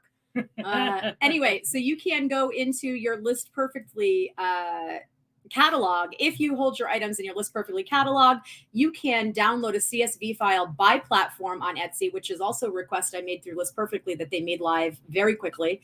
You can select your platform, which would be Etsy, and you can sort by date. So you can sort by the date that you last sent a CSV file to Thrilling and download that CSV that will specifically have the items in the time frame that were vintage, that went to Etsy. So you don't have to pick and choose. You don't have to try and figure out how to do it separately. It is a life changer for me anyway. It takes all of 2 minutes, and now I send it to them weekly. Yes, Thrilling is just vintage. So, and you have to apply to be able to be on it. But check out, it's shopthrilling.com. So just go check it out. Get, and yeah, Christine, just go ahead and resend it and send the message and let them know that you know that they are that they now can accept the CSV from List Perfectly. Let them know that I don't know if Mackenzie is still your rep or not. But let them know that Mackenzie has said that it has been approved. And that LVPinkPeacock referred that and told you that because they know that it was done. Yeah. See, Christine, sometimes you get little nuggets of knowledge from all of our blathering. Yes. Yeah, right? See, glad you stuck it out now. Dave, just really, really quick, shopthrilling.com. It's just another selling platform. It's run by women. The majority of their shop owners, it's to support small businesses. The majority of the shop owners are women or women of color, minorities. However, as far as I know, they don't, that's not like, you don't have to be a woman or anything like that in order to be approved, but they are looking for only vintage. I would say it's definitely more women's vintage is sold on there, but of course I only sell men's vintage. So they're and Allison sells primarily men's vintage. Yeah. But just go check it out. Look into it. And definitely say that LVPinkPeacock and A Boutique for Him sent you. Can we be in it together? Sure. Cheese jerk. All right, so let's go ahead. Oh, Christina's getting sassy up in here, bringing back the two. How rude! She's so rude. Christina's so rude. So rude. All right, let's go to the next one. So this was a dress that I showed on our channel, which was very hard to show in person. This came from one of our viewers that sent me a box of vintage that refused to let me pay anything. And her name is escaping me right now. And I'm so sorry if you're watching the show. I'm having a brain freeze. I know I talked about it when you sent it. Horrible. I'm sorry. I'm an awful person. That's true. We can all agree on that. she sent me a box of vintage because she was like, I can't look at this anymore. And she refused to let me give her any money for it. And we battled like in email. Anyway, this was one of the dresses that she sent to me. And it was this gorgeous dress. This brand Carly has had the same tag from the 50s all the way up through into the 80s. So it was a little bit harder to date because of the tag. But this is absolutely a 1950s style. So I listed this dress and I had just listed it on eBay. I took 2 seconds, got it cross-posted onto Etsy. And before I could cross-post it to the third platform, it sold immediately. That's awesome. We're still on Etsy. Dana would like to point out that she was on Thrilling before us. She was. We had talked about it and we had found it about the same time. She just jumped on it first because I was like, yeah, I just don't have time. And then she's like, oh, listen, I'm selling shit. You better get on there. I was like, okay, I will. Yeah. And then I still waited. So somebody, Lady Loves BMC, is it just clothing? Do they do accessories too? Clothing, accessories, and shoes. Yeah. So basically clothing. Clothing, like handbags, belts, jewelry, sunglasses. Yeah. That kind of thing. Go check it out. Shopthrilling.com. Just look and see what kind of stuff they have on there. It's always changing. So it sold for $129.95, less than 5 minutes after I had listed it. Maybe I sold it a little too cheaply, but that brand actually had nothing to do with it. It was absolutely the style. This dress was gorgeous. I don't even know that the photos did it justice. I absolutely would have kept it if I fit in something like that. It was just so pretty with this big, huge circle skirt. I love it, love it, love it. Yeah. Kim, excellent point. Excellent point. Dana, do you have a 4K TV? What was that? Ridiculous. All right. Anything else? Dana says I have a 5K. So fair enough. Touche. All right. Okay. So the next ones I'm going to show. So they're on. These are showing as eBay listings. These are actually ones I sold on Thrilling. Speaking of Thrilling. So my Thrilling for the month of October is like half of what it was in September. But again, I don't really have to do anything other than mail it with the shipping label that they send me. So I don't really care. But I sold 2 things to the same person. And especially with Thrilling, as I'm kind of feeling it out, I like to snoop a little bit and see who bought my stuff. And it was really cool because these 2 particular items went to the same person. And when I looked up his name, I realized he actually works for Thrilling. He's like one of their, like, I don't know, fashion people that works for Thrilling. So I just thought that was cool. It doesn't really matter, but they did sell for the price you see there, $69.99. This is just a really cool 80s movie promo shirt that I've had for about a year now. I paid I think I paid $20 for this one, sold it for $69.99 on Thrilling. And again, they only take 10% and they send you the rest of the money and they pay for the shipping. So it's a pretty sweet deal. And you don't get returns. That too. And then the other one I sold was this 3 French hen sweatshirt. So again, so the same guy, $69.99. And when I grabbed this sweatshirt, I was like, this is kind of funny. I think I got this from Leah at Gracie's Vintage in Kingman. Paid like $10 for this. Again, sold it for $69.99. And again, the reason I show you this stuff on the eBay pages is because that's one of the things that's kind of lacking with Thrilling is you can't look at sold pages. But I will show you, this is what it shows for like your sales history to kind of see the stuff that you've sold. So this is literally everything I've sold on Thrilling so far. I think most people, 828 to 1028. Most people that sell on Thrilling do really well. The ones that sell women's vintage, because I think it's kind of probably more of a women's audience, customer base, because that's I think who they really have been. You need to take her thing down so people can see it, honey. So rude. Anyway, with art. It's so picture in picture, you can't see the whole thing. They can see enough. Okay, they can see everything. So total, I've done like almost net like close to 1,500. But I definitely did like twice as much last time. But you can see that there are those 2 things, $69.99. You get 90%. This is how much the payout is. So it's pretty cool. All right, that is it. Let me take us off of there. Hey, we're back. Now you can see Vicki's full eye roll and not just a little tiny one. I need someone to make a new meme with my hair long again. Yeah, you do? Okay. All right. So how do you want to do, let me move this over here. How would you like to do your haul? Do you want to do like your full unboxing first and then we'll go to my stuff? Sure. Does that sound good? So Christine can get out of here. Yeah. You know, because she doesn't want to see my shit. No, she doesn't care. But you have to promise that you're going to pretend to be interested in my stuff. I promise to pretend. Okay. And you can pay attention. You can like interact with the audience. I promise to pretend. Okay. But if you're promising to pretend, you're not looking at your phone, right? Yes. Yes, Mom. Go ahead. Yes, Mom. All right. Well, this is not unboxing parts. I'm just going to show these two things that Katy grabbed for me at yesterday's fits. Sometimes when she's nice to me, just like when I find nice things that I give to her sometimes. I almost always bring you one thing. She brings me home presents. This is true love. She doesn't necessarily have to bring me home flowers or chocolates. She brings me home nice boxes, free inventory that makes her think of me, right? So I paid for it though. I get free for me. Yeah. I got these, they're tiny. But these vintage 80s surfer Ocean Pacific shorts, look at how fantastic these are. They're super bright neon. They're looking pretty faded on the screen, but they're not. But what's great is the elastic is Oh, the elastic is not shot, which is generally what happens when you find really old stuff like this. The elastic is totally trashed. But these are kind of they're not swim trunks. They're not lined, but they probably could be. I think they'd be really cute on some little tiny. I think a girl would wear these. A boy could wear them too, obviously, but I think they're just real tiny. Yeah, they're tiny. I don't know a lot of boys that have a waist that tiny, but love them. Oh, I see. Cheryl said she bought some things for boys. I know a number of people went and stopped by yesterday. Yeah, I know Sandra went for sure. Which is very cool. All right, so next thing she grabbed for me is this vintage Obermeyer sweater, which I love. This is purple, black, and red and white with even a green thing. So Obermeyer, that's the brand. There's lots of different tags. What will you price those for?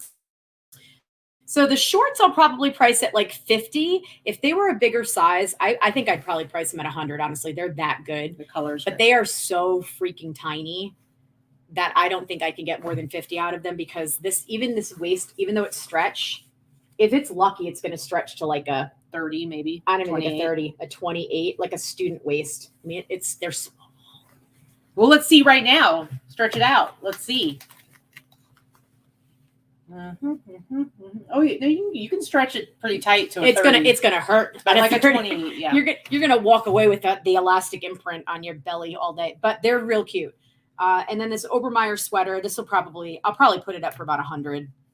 Yeah. I like the colors. Yeah, it's a nice one.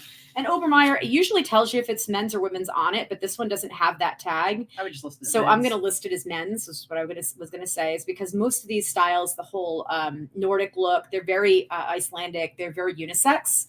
And unless it has buttons telling you otherwise or a size tag, which this does not, this is pretty unisex looking for me. So I'll list it as men's. And this is going to be like a men's medium, maybe a small, based on what it looks like size-wise. Nice. All right, let's do an unboxing. Now, for those of you who watched Vicki's video from Friday, at least this time she was kind enough to open the box prior to doing this unboxing. I did. I didn't open it. She wasn't like trying to like jam scissors in all different ways. And usually I open the boxes because, I do things like use a blade, whereas she's like, I'm going to stab it with a pair of scissors and it's going to open it. I'm going to stab myself in the femoral artery. I'm opening the plastic right now because I didn't open it, but I opened the box so that I wasn't fighting with it while we were on the air. So anyway, I honestly have no idea what's in this box. I see lots of loud, obnoxious prints and polyester, so I'm already excited. All right. So again, you got these from? I got these Lori? from Lori Knowles. She is a member of the Boss Facebook group. And she had reached out to me. And again, I encourage you to reach out to me. If you are someone that has a source for good vintage clothing or you have a lot of it yourself in your profit pile, your death pile, and you are not interested in selling it yourself, and I'm always looking for a larger quantity of good vintage. I don't want to buy onesies, twosies. It's not worth it for either one of us when we get to shipping and stuff like that. And we wanted to do more unboxing videos. I'm happy to buy them to do unboxings for sure. Yeah. All right, let's see. This is just another one of those, like, there's a lot of these in these boxes, which are fine. I may end up doing a couple of them as lots, but if not, they're definitely easy bread and butter, $30, $40 items. Just these like house coat, duster, cover up things. This one was probably well loved. This has kind of got like a Hawaiian print in it. The smaller side, just a red and white Hawaiian print duster, cotton. I like the pattern. I like the pattern on this one too. Smells a little musty. Yeah. My grandma used to wear these around the house all day long when I was young. Careful there, Tiger. See, Greg was worried you were going to hurt yourself. You were with my scissors. with your. All right, we've got some. Oh, these are cute. This is what my. Oh, these are tiny. Ooh, look how talk about tiny waist. Holy crap! I don't even know anybody that small. Oh, These your daughter are. probably fit those. And my daughter would probably fit in these. If only she loved vintage pinup clothing, because God, I would dress her like a Barbie. All right, so these are vintage 1960s high-waisted. These are kind of like cigarette pants. That's what they call these. Zip up the back. Metal zipper, 1960s, and this kind of like apple green. And these are a silk. They're like a silk shantung. Huh. It's kind of like a textured silk. They're like a very, very tight tapered leg. So this would be like, think the pants, like the greaser pants that say Olivia Newton-John was wearing in Grease, but hers were leather. Those really high-waisted pants at the end when she was wearing the leather, the high-waisted super skinny pants with the zip up the back. They look super sexy on the right body type. And she was probably this tiny too, right? So yeah, they do match Katy's shirt. They're like in an apple green. They're very nice. Let's see. We've got some just basic polyester wide leg 70s pants. Nothing special. Navy blue. There is a vest that was in the other box that may go with these. I got to check and see if they do. That would make it a suit, and that would make it nice. Well, I remember hearing about that, Kim, that they had to sew Olivia into those pants. They may have to sew somebody's ass into those green pants because those are small. Bye, Liz. Bye, Liz. It's early here still, guys. It's only 3:20, so we don't have any trick-or-treaters or anything coming anytime soon. Yeah. More polyester, 70s polyester, wide leg. I love the pattern on these. Ugly. It looks like a little stain right there that you're going to need to get out. Oh, yeah, I see a stain. It might be a grease stain. We'll see. Some Dawn dish detergent. We'll find out. Ugly-ass polyester. Still love them. Yep. The elastic is not shot. Again, that's a good thing. Kind of just like a straight leg. They're not a bell bottom. Bell bottom would be even better. But these are also tiny. Just ugly. Kind of like a chain stitch pattern. Hideous. Oh, wait. More hideous. Oh, this is a set. Ooh. Wow. Is it going to fit me? No. Damn it. Look at this. Green is my favorite color. I wish that fit me. These are bell bottoms. Oh, yeah. Ooh, this is some sweet, ugly polyester. Oh, get on my face. Get on my face. Look at this. Whoo. I can picture my grandmother wearing this outfit when I was a little girl. I swear to God, my grandmother had the same one. God rest her soul. Short sleeves. Yeah, this is pretty. Noelle says she has a polyester suit and shirt set for you. Send it, girl. Send it. Yeah, so it's got the little pockets in the front. Oh, my Nana. My Nana wore this something like this, I'm telling you.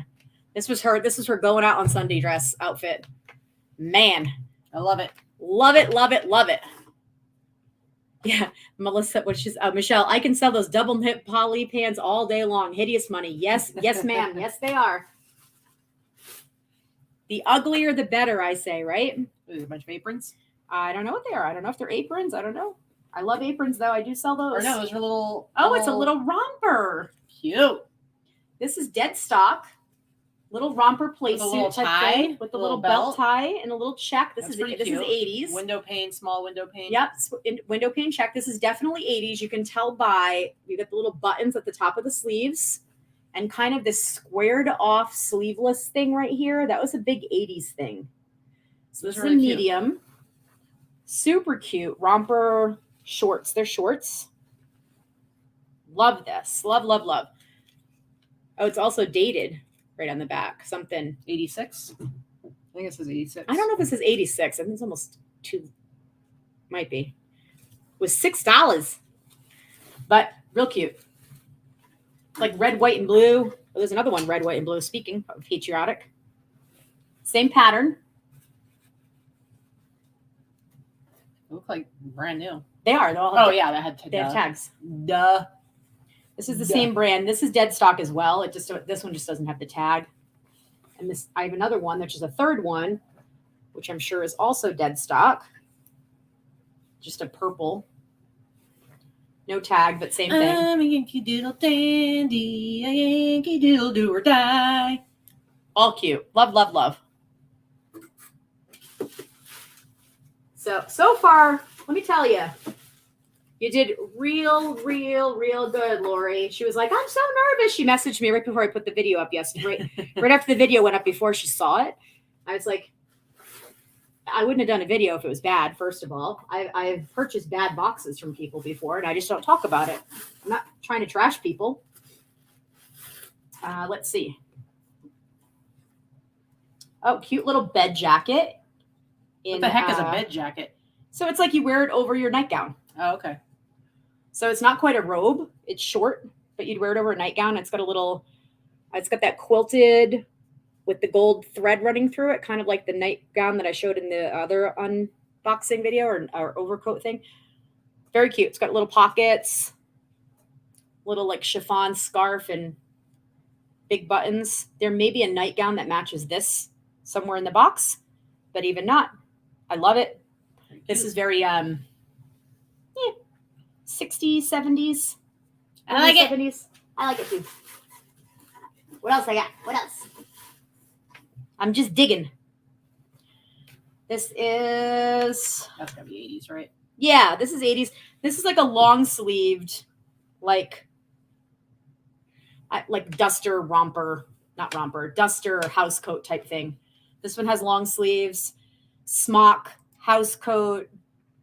People would wear it over their dress or whatever, or wear it around the house instead of a nightgown or whatever. People that, like my grandma, would wear these kind of things around the house all damn day long. Hey, Paula. Do-ba-do-boop-boop-ba-do-do. You ever had anyone sing that to you, Paula? Mini pastimes. Is she up to 200 Instagram followers I don't know. yet? Are you? Oh, I should check right now. I'll check right now and see if we need to harass people. Dom told her we were going to get her 200 followers. All right. So I have, these are pajamas, but I don't see. You guys, look at this. We're at 191. All we need is 9 people that are watching right now to hurry up. And we've got, how many people are right now? We've got 104 people watching live. We need 9 of you who are not already following Paula, aka Mini Pastimes. Please go follow her. She was literally at 5 followers during the Boss Brucella remix, and Dom ordered everybody to follow her. So go ahead so that we can show before the end of today's show that she has finally hit 200. Mini Pastimes. Come on. All right, go ahead, guys. All right. And here is another one. This, I don't know if this would be a dress or a nightgown. I think it could be either. I got to see once it's on a mannequin. It's a little sheer, so it might end up being a nightgown. But look how cute this is. Very cute. Little pinstripey thing, navy blue with pink trim and a little ruffle. Yeah, I think it's too casual to be an actual dress, so it's got to be a nightgown. There's no tags. A little too semi-sheer. I wouldn't wear that as a dress, but it actually could have gotten away with either one. I like it. Okay, I've got a couple things here I probably will not list, but I'm going to show them real quickly anyway. The only reason I'm not listing them is because there's no matches to them. I'm not going to list. They're just pajama tops. So I've got just the tops, but no bottoms. If I had bottoms, I would list them. Who needs bottoms? You can list a bottom without a top, but not the top without the bottom. And Yeah. Tommy, bite your tongue right now. Who needs bottoms? So these are just kind of like, these are the kind that were highly flammable, almost flannel, that probably nobody wears anymore because they probably don't let you make pajamas out of these sizes. Just a mint green.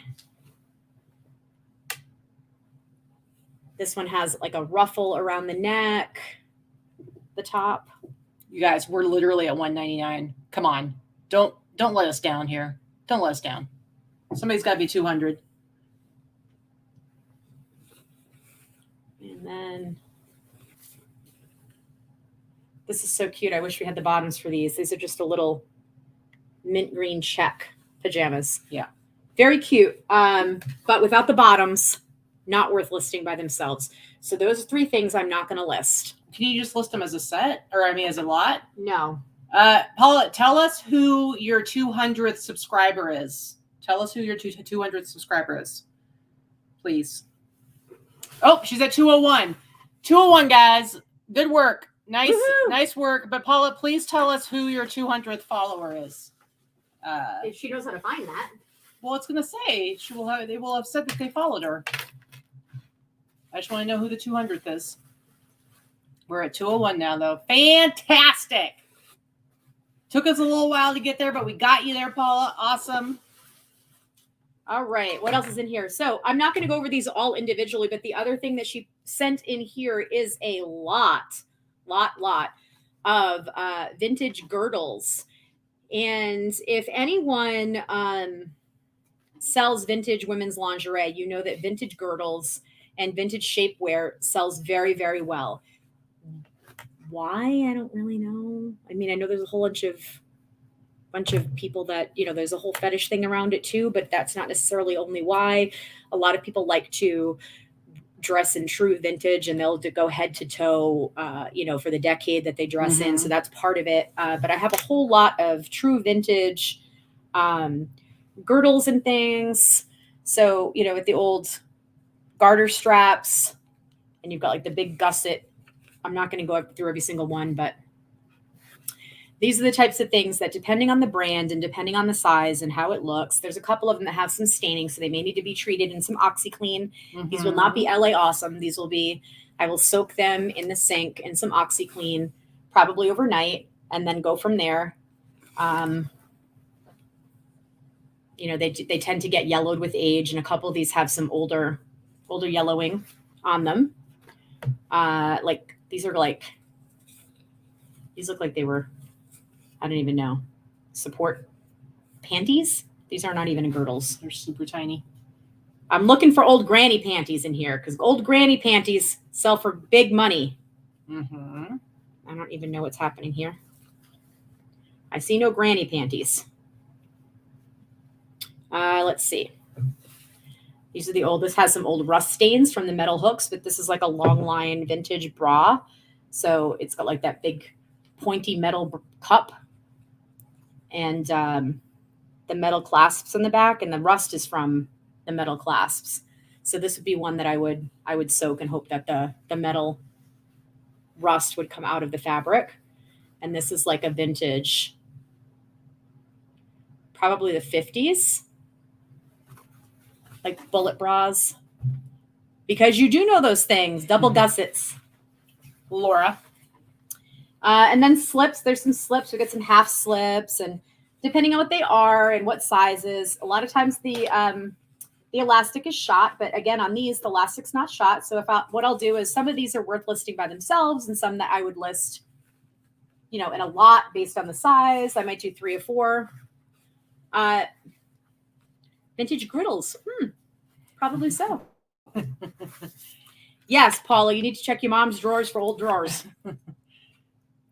Granny panties, the bigger they are and the more sheer they are, the better they sell. I don't know and sell them private.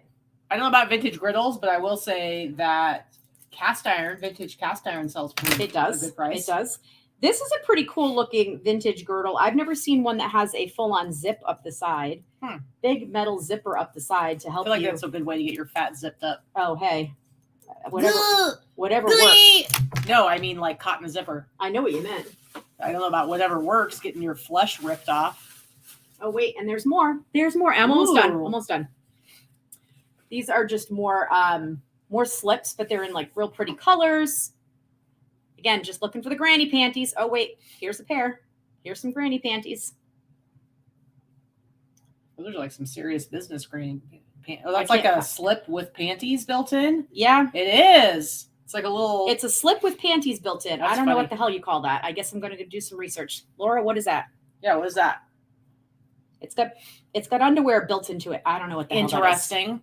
Before my time, okay? They didn't do that shit in the 80s and 90s. We weren't even doing slips. But again, these are this one's kind of pretty. This type of thing, this you definitely would list by itself. You know, you get some basic white or beige slip. You're not going to list it by itself. It's not worth it. But this is really pretty. It has a lot of detail. It's got a lot of lace on it. That's the kind of stuff you list by itself. Okay, it says some sort of bloomers. They're not quite bloomers. I don't know. I don't know. These are shorter slips. What's the point of getting a slip if the slip barely covers your hiney? Maybe it's for wearing your mini skirt, man. I know, but why are you wearing if you're wearing a mini skirt, why are you wearing a slip? I don't understand the point. It was just to hide your underwear line or something. I don't know. Maybe. I don't know. That's it. And we got a couple older, like bullet bra type things. Cool, man. But yeah. So overall, I would give this a 10 out of 10 out of a vintage bulk buy from a viewer. Yeah. 10 out of 10. So again, you guys, we really want Vikki to do, we always do our Sunday show, but it's pretty easy for us to do unboxing videos because it's just like I set up the camera and I don't really have to edit anything. And you guys really like it. It's a good way for Vikki to teach about vintage, but she needs to get more vintage. So again, she'll buy it from you and discuss a price with you beforehand. She definitely does not need anyone sending stuff in for free. But she's always looking for good women's vintage. So yeah, for sure. And if you want your box of stuff to be featured on an unboxing show, there you go. All right. Yeah, Noelle says like there's a lot of the youngins, the Utes, get the slips and girdles and they wear it for cosplay. Oh yeah, for sure. I mean, I totally sell them. I'm just not. I don't understand. She's talking more like back in the day, like original use. Original use. I'm not talking about now. I know who buys them now. I'm talking about original use. If you were actually in the 60s when your skirt line was that high, you were not someone wearing a slip. So why in the world do they have slips for mini skirts in the 60s? I don't understand that. Oh, this could be fun. How about when next time Dana comes over, you guys can go through whatever it is her amazing haul is. And we'll put that up as a video. Sure. How's that? That sounds good. That'll be fun. All right. So is it my turn? Yeah. Don't rush me and pay attention. All right. First of all, you're already looking away. First of all, as you guys know, I love me some horror. And so I was going to show you real quick some shoes that I picked up because recently Vans, at the beginning of October, Vans released this whole series of shoes. They all released on October 1st. It was like a Vans collab with different horror movies, and they called it House of Terror. And there were a number of different designs and types of shoes. Super, super cool. Some of them are reselling really well. The really popular ones, and I do have a pair, are the Freddy Krueger ones. But I had actually ordered a pair just for myself, which just happens to be the one I pulled out. But then we had to go do some shopping, and we ended up in the mall. And I'm like, I want to check out the Vans store. And I ended up buying some other pairs. I actually got a pair. We got a pair for Dana for Christmas, which I already gave to her because I wanted to be able to show them on the show.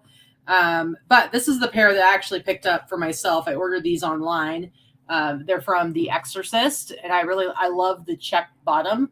And then on the back it says The Exorcist, and I actually like these a lot better than some of the other designs.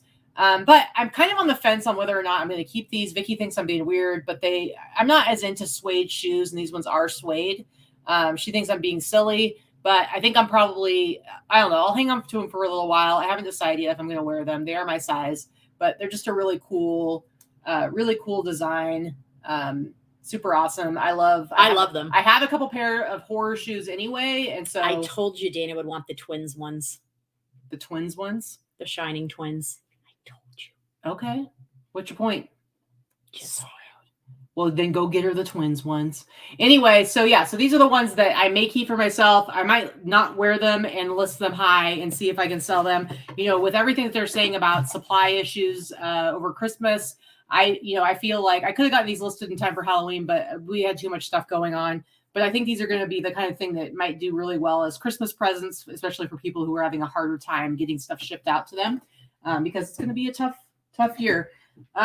Mikey, if you don't want to list the Victoria's Secret panties, I'll be happy to buy your sack of panties. But if you want to list them, you go right ahead. So there were like a bunch of them. There was a Freddy Krueger one, which I'm going to get to. There was one with the Shining Twins, which were super cool, but the colors are like pastels, so not something I would get for myself just because I don't wear anything that's pastel. They had an It one that had like it was checkered and they had the balloon. They had the Exorcist. What else did they have? I think they had a Friday the 13th. What was the yellow one they had? That was Shining. They had a shiny one. The shiny one was the yellow. So then we happened to go into Journeys, which is another shoe store that's not everywhere, but they're in a lot of malls. And Journeys actually had an exclusive couple of designs that weren't in even the Vans stores or on the Vans website. You can only get them at Journeys. And so one of the pairs I got for myself, again, I bought my size. I might just end up selling these. We'll see. But these ones are just a really cool basic black, but they have the typewriter thing from The Shining. All work and no play makes Jack a dull boy. So really cool design. I like and then the inside too. The blood very, splatter. Very, very cool shoes. So these ones, again, my size. I may or may not list these. I might list these for a while at a high price. I might wait till there aren't any other ones listed. Who knows? But they were like $65 a piece. If I could sell them for like 150, 200, that'd be cool. But that might not be the case yet. We'll see what happens as supplies dwindle. Now, this other pair, this is the other pair that was the exclusive for Journeys. And this is the one that we got a pair for Dana for her Christmas present, her early Christmas present. I also bought a pair in my size and a couple. So we got Dana's pair and I bought 3 other pairs, one my size and 2 other sizes, because I thought these are ones that probably the value will go up later after they sell out. Because they are pretty much sold out everywhere. That's the thing. These ones are it. But what I love about these is these are the original Tim Curry it, which I prefer that. Original Pennywise. I prefer Tim Curry's Pennywise to what's his name's Pennywise. Personally, I like the original it better. Fine design. And so this is the pair that we got for Dana for Christmas. And then I have 3 more pairs. And I may or may not keep a pair for myself to wear. I don't know. We'll see. But I'll be listing these. I think they're super cool. Again, those were only at Journeys. You couldn't get them on the Vans website or Vans stores.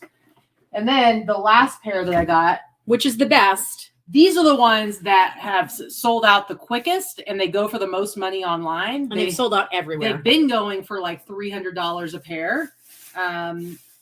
We went to a couple places, and I was basically like, what's the biggest size you have? Because obviously bigger sizes are better for when it comes to with men's shoes.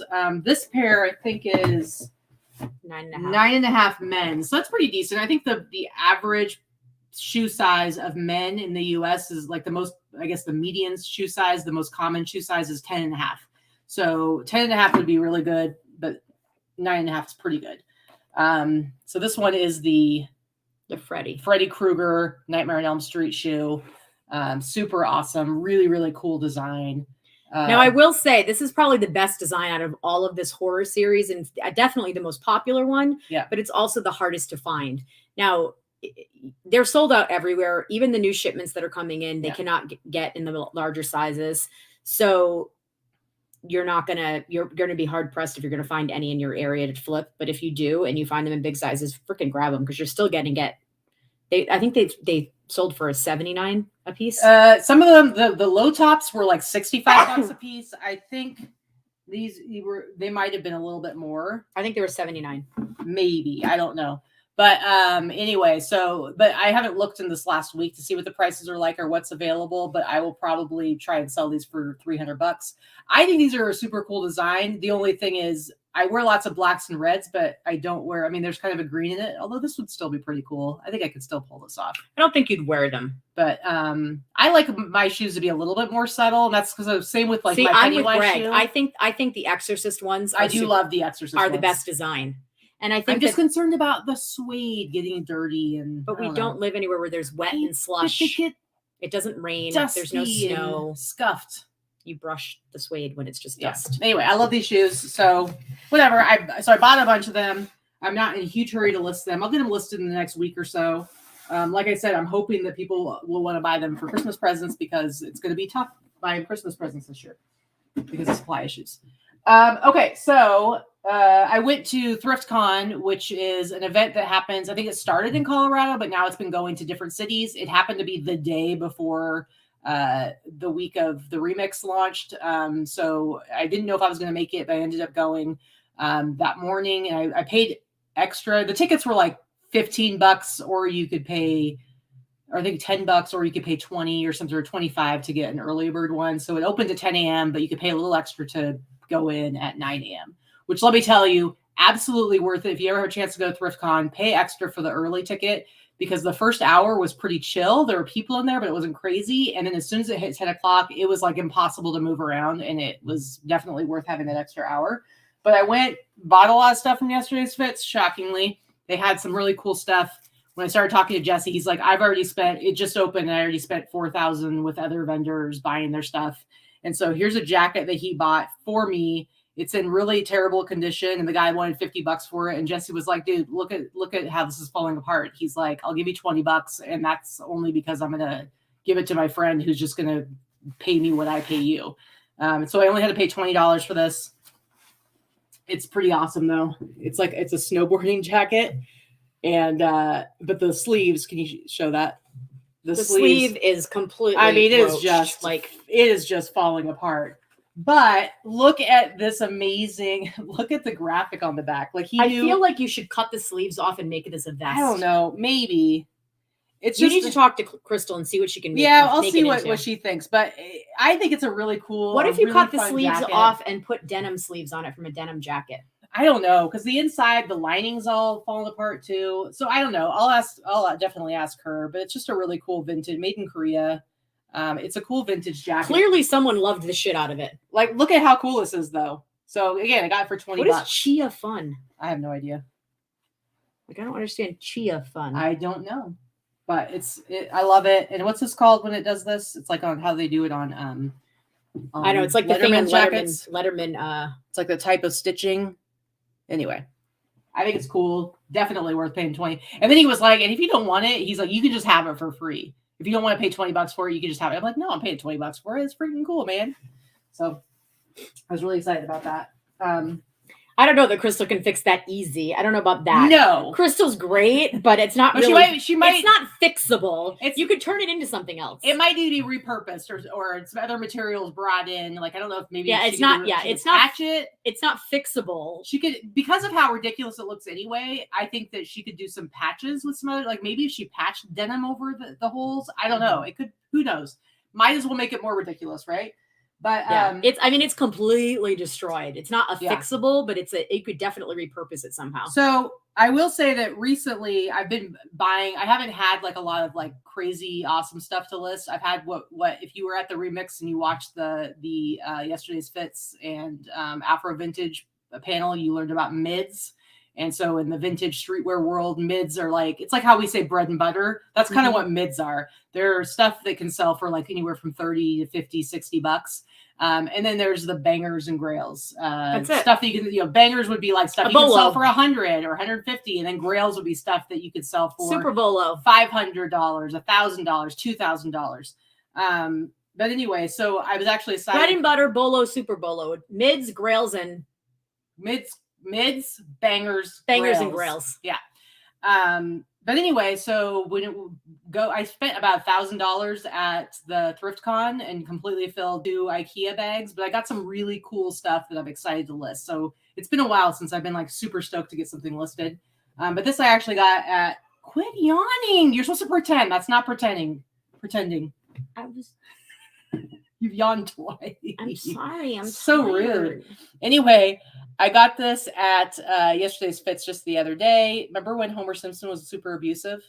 It's like I feel like the first couple of years he was really angry and he was always choking Bart, and then they realized like, oh, child abuse maybe isn't funny. But anyway, so I paid like $50 for this. I haven't done comps on this particular one because usually you can comp out all the different Simpsons t-shirts. But it's paid $50. I should be able to sell it for, let's say, $125 minimum. I'll list it for $200 and hope I get at least $125. Are you saving your very best piece for last? Worry about yourself. You want to get some more panties out? So rude. All right. I will skip some of the stuff because not everything I need to show. This I also just picked up from yesterday's fits. I love it. It's our 2-hour show, by the way. Hey, we still have 100 people watching. You got your time. Now you're going to come in here and start yapping while I'm trying to show my stuff. Yep. Show some respect. Yep. Christine probably already left to go take a nap. Show some respect and let me do my thing. Anyway, I just got this at yesterday's fits. It's a really cool. This is actually from a comic book. This is Evil Ernie from Chaos Comics. He's like an undead super villain, but this is a very cool Halloween-y t-shirt. I just got this on Friday. Otherwise, I would have tried to get it listed by Halloween. She's still watching. Oh, she's still there. She still keeps typing in that too. Christine, I don't appreciate it. Oh.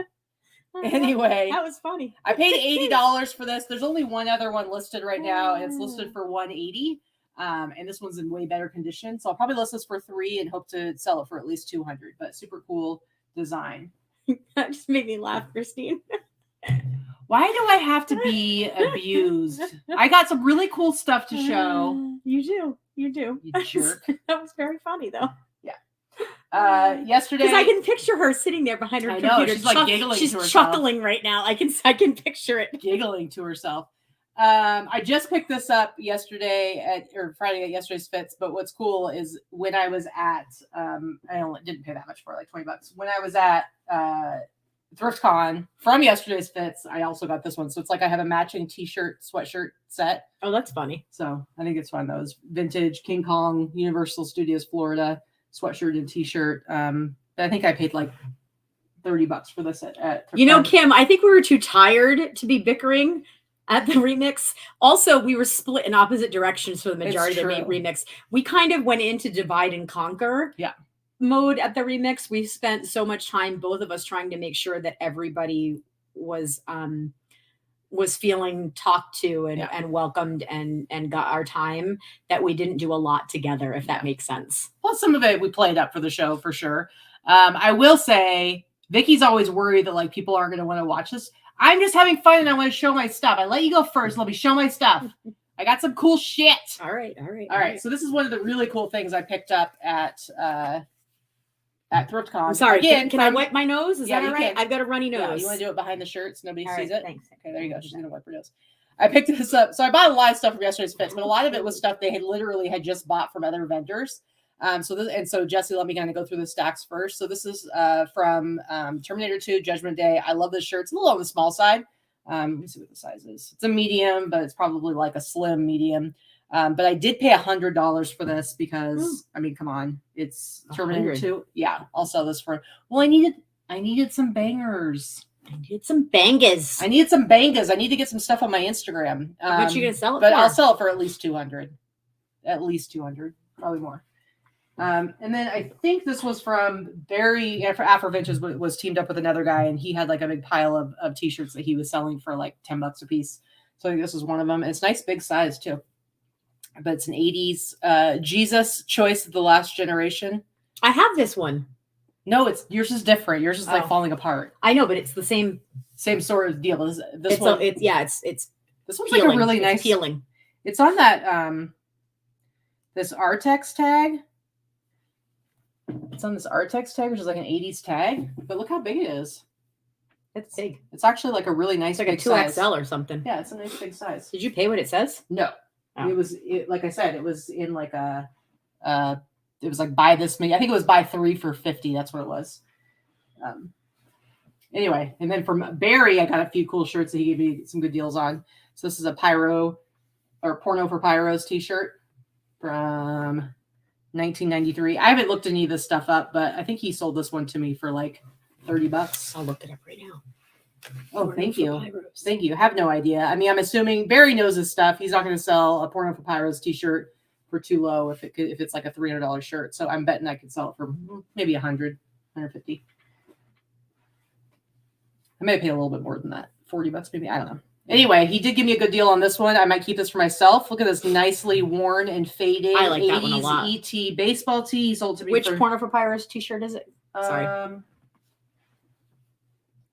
I just got to look at it. 1993. It's 1993. I just want to see. It's got cities. Okay, go ahead. Keep going. Go ahead. Anyway, he sold this one to me for $30, and it's got a great fade on it. ET baseball tee, and I think this might there's not a lot. This will fit me nicely, I think. So I might actually keep that because some of the ET stuff, even though I sold my ET shirt for $1 bazillion, this particular one probably doesn't sell for a crazy amount. So I might hang on to that one for the $30. That shirt last sold for $140. Oh, nice.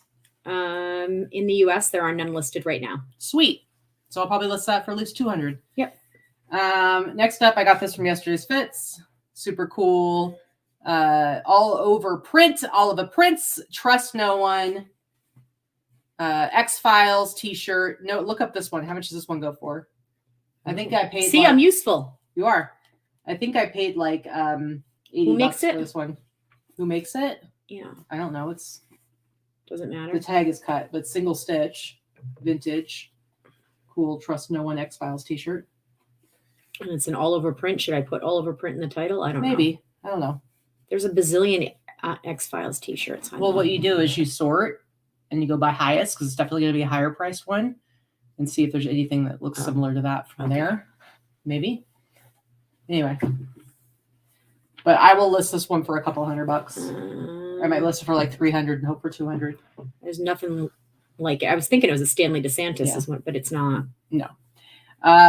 This one would have been great to sell for Halloween, but I got this from Barry for like, I think $15 or something like that. Really cute. Best witches. There are witch t-shirt. None listed like that. It's cool, but I'll list it for like $300 and hope for at least 2.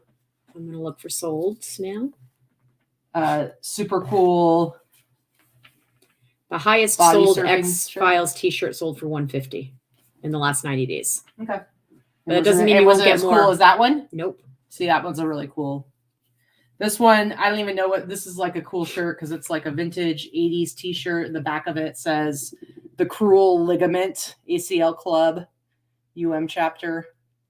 That's cool. If anyone's ever torn their ACL, it's a bitch. Noelle, that is awesome. Do me a favor. I am never going to remember that you're doing that, but if you can remember to message me before you do that auction, I will try to tune into that auction. If you could make yourself a note, I have horrible short-term memory, but I would like to tune into that auction, please. That's a great idea, and as you know, a wonderful cause. Absolutely. Amazing snack tea, Baby Ruth, Sloth's candy bar of choice. Baby Ruth. Baby Woof. Anyway, great t-shirt. I don't remember exactly what I paid for this, but I got this at ThriftCon. I don't think I paid more than $20 for it. I'll list it for $100, sell it for $65, $70.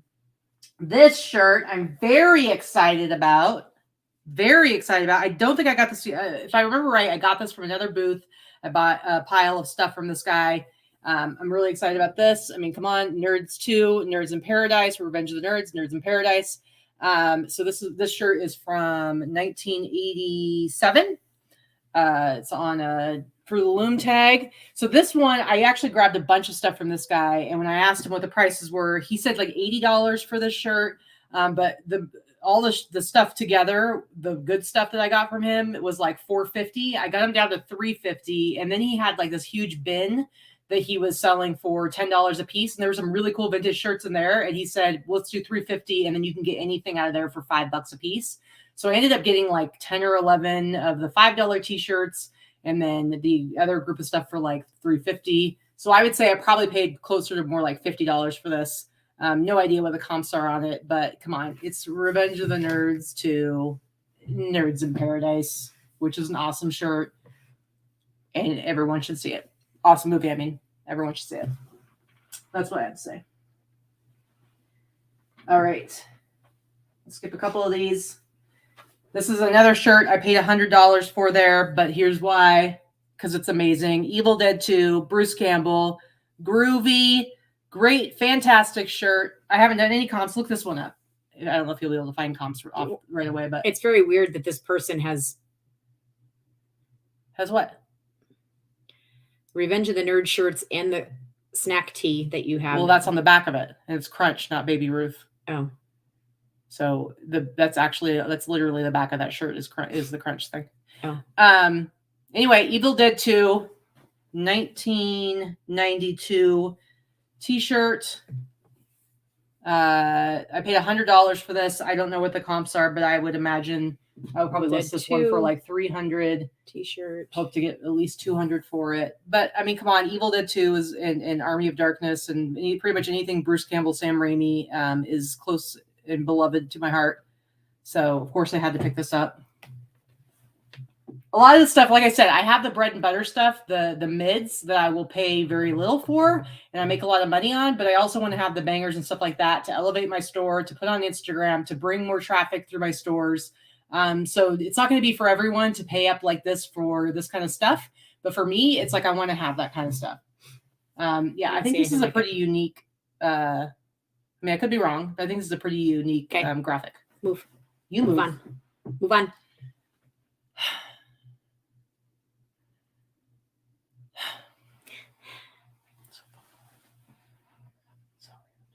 All right, I'm just going to show you a couple more things. So this is the thing I paid the most for at ThriftCon, guys. I don't know what came over me. I got a little crazy. I may keep this for a while. I don't know. I paid $240 for it. Eventually, if I list it, I'll probably put it up at like $400. Hopefully, I will at least make my money back. But really, I just wanted this to be in my possession for a period of time. I think it's super amazing and cool. This is a hoodie, but this was custom made from a blanket. It's amazing. It's very well put together. The design of it is so freaking cool. The way he put it together and the way the sleeves are. This is a Texas. Stop looking at Facebook. That's not how you pretend. This is the back of it. Texas Chainsaw Massacre. So this actually isn't vintage. I doubt the blanket is vintage. But it's a handmade streetwear, super cool, custom made sweatshirt, kind of, not even a sweatshirt. What would you even call this? Just like a hoodie, I guess. I guess a hoodie. Because it's not really even a jacket. It's kind of like it's made out of a blanket. It's a blanket jacket. Right. Blanket jacket. So anyway, somebody had asked Tommy said, do you average your COGS or match item to cost? I would say in general, because like you're with your COGS, you're usually at what, like 60% net? It's less now because I'm actually paying a lot less for my items than I used to. Well, no, what's more now? I said net.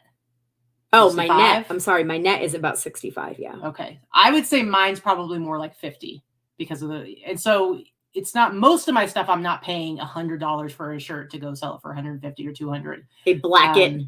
I show you guys like the best stuff. I buy a lot of mids. I buy a lot of stuff that I'm paying $5-10 for a piece and then turning around and selling for $50, $60, $70 a piece. So that helps a lot with my cost of goods. But I do like to have these banger pieces. I never get the grail pieces because I'm not willing to go that high. Yeah. And then this is probably my most ridiculous buy, but it's freaking amazing. So I don't even know what you would. I don't know. I don't. That's going to be a one of a kind. So blanket core, a blanket, a shanket. Yeah. Blankie core. You guys are crazy. That's funny. It's super cool though. It is very cool. All right. I'm pretty much done. I just got a couple more things. Only 2 hours. I mean, you sure you don't have a few more? You showed a lot of stuff. We went through your whole friggin' box. We did not. I stopped. I did. You didn't have to. A bunch. You didn't have to. I don't need this criticism right now. Why don't you go watch your 4K TV and I'll wrap this up by myself. You like that? You little giggly McGee. So I did want to show Laura, because she's awesome, brought gifts with her from Michigan, and she did bring me this sweatshirt, which I love. The Evil Dead tee, $500, sold for $355 on October 24th. Nice. Thank you. 500 sold for $355. Very cool. Yeah, he's saying sell it for 500. It sold for $355. I said it correctly. Gotcha. Anyway, so Laura, she knows how I feel about just weird shit like this. So just St. Stephen AME. I'm assuming it's like some church or school, or I don't know what AME is. You know, you're Catholic. Was AME? I have no idea. Whatever. 1988. It's probably an abbreviation for something at St. Stephen's Academy. Academy of something I don't know. Academy of something education. I don't know. It's a school. Thanks for the help. Doesn't have anything to do with being Catholic.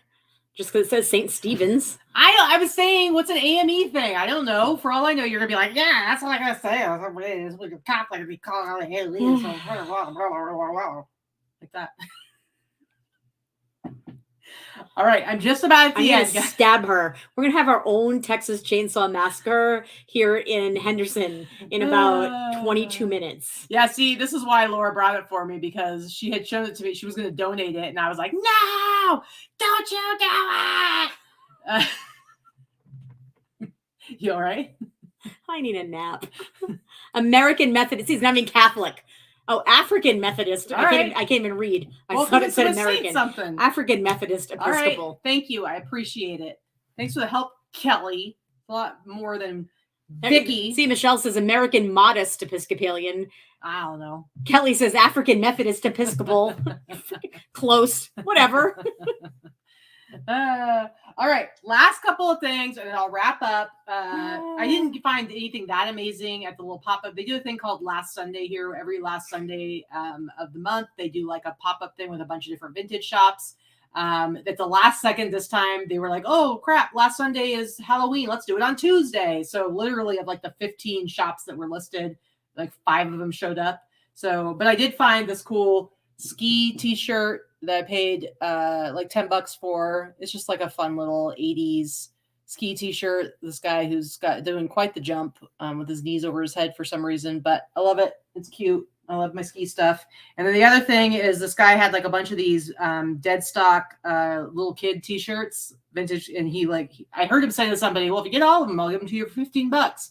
And then that guy walked away. And then I walked up and he's like, well, if you buy all of them, I'll give them to you for $10 each. And I was like, okay, I'll take them. But they're all single stitch, dead stock. This one's got a couple spots on it, so I might have to spot treat that. But we've got Power Ranger shirt. They're all iron-ons. They're super cute. Yeah, really cute. I wish I had a cute little kid to put them on. We got a little X-Men one here.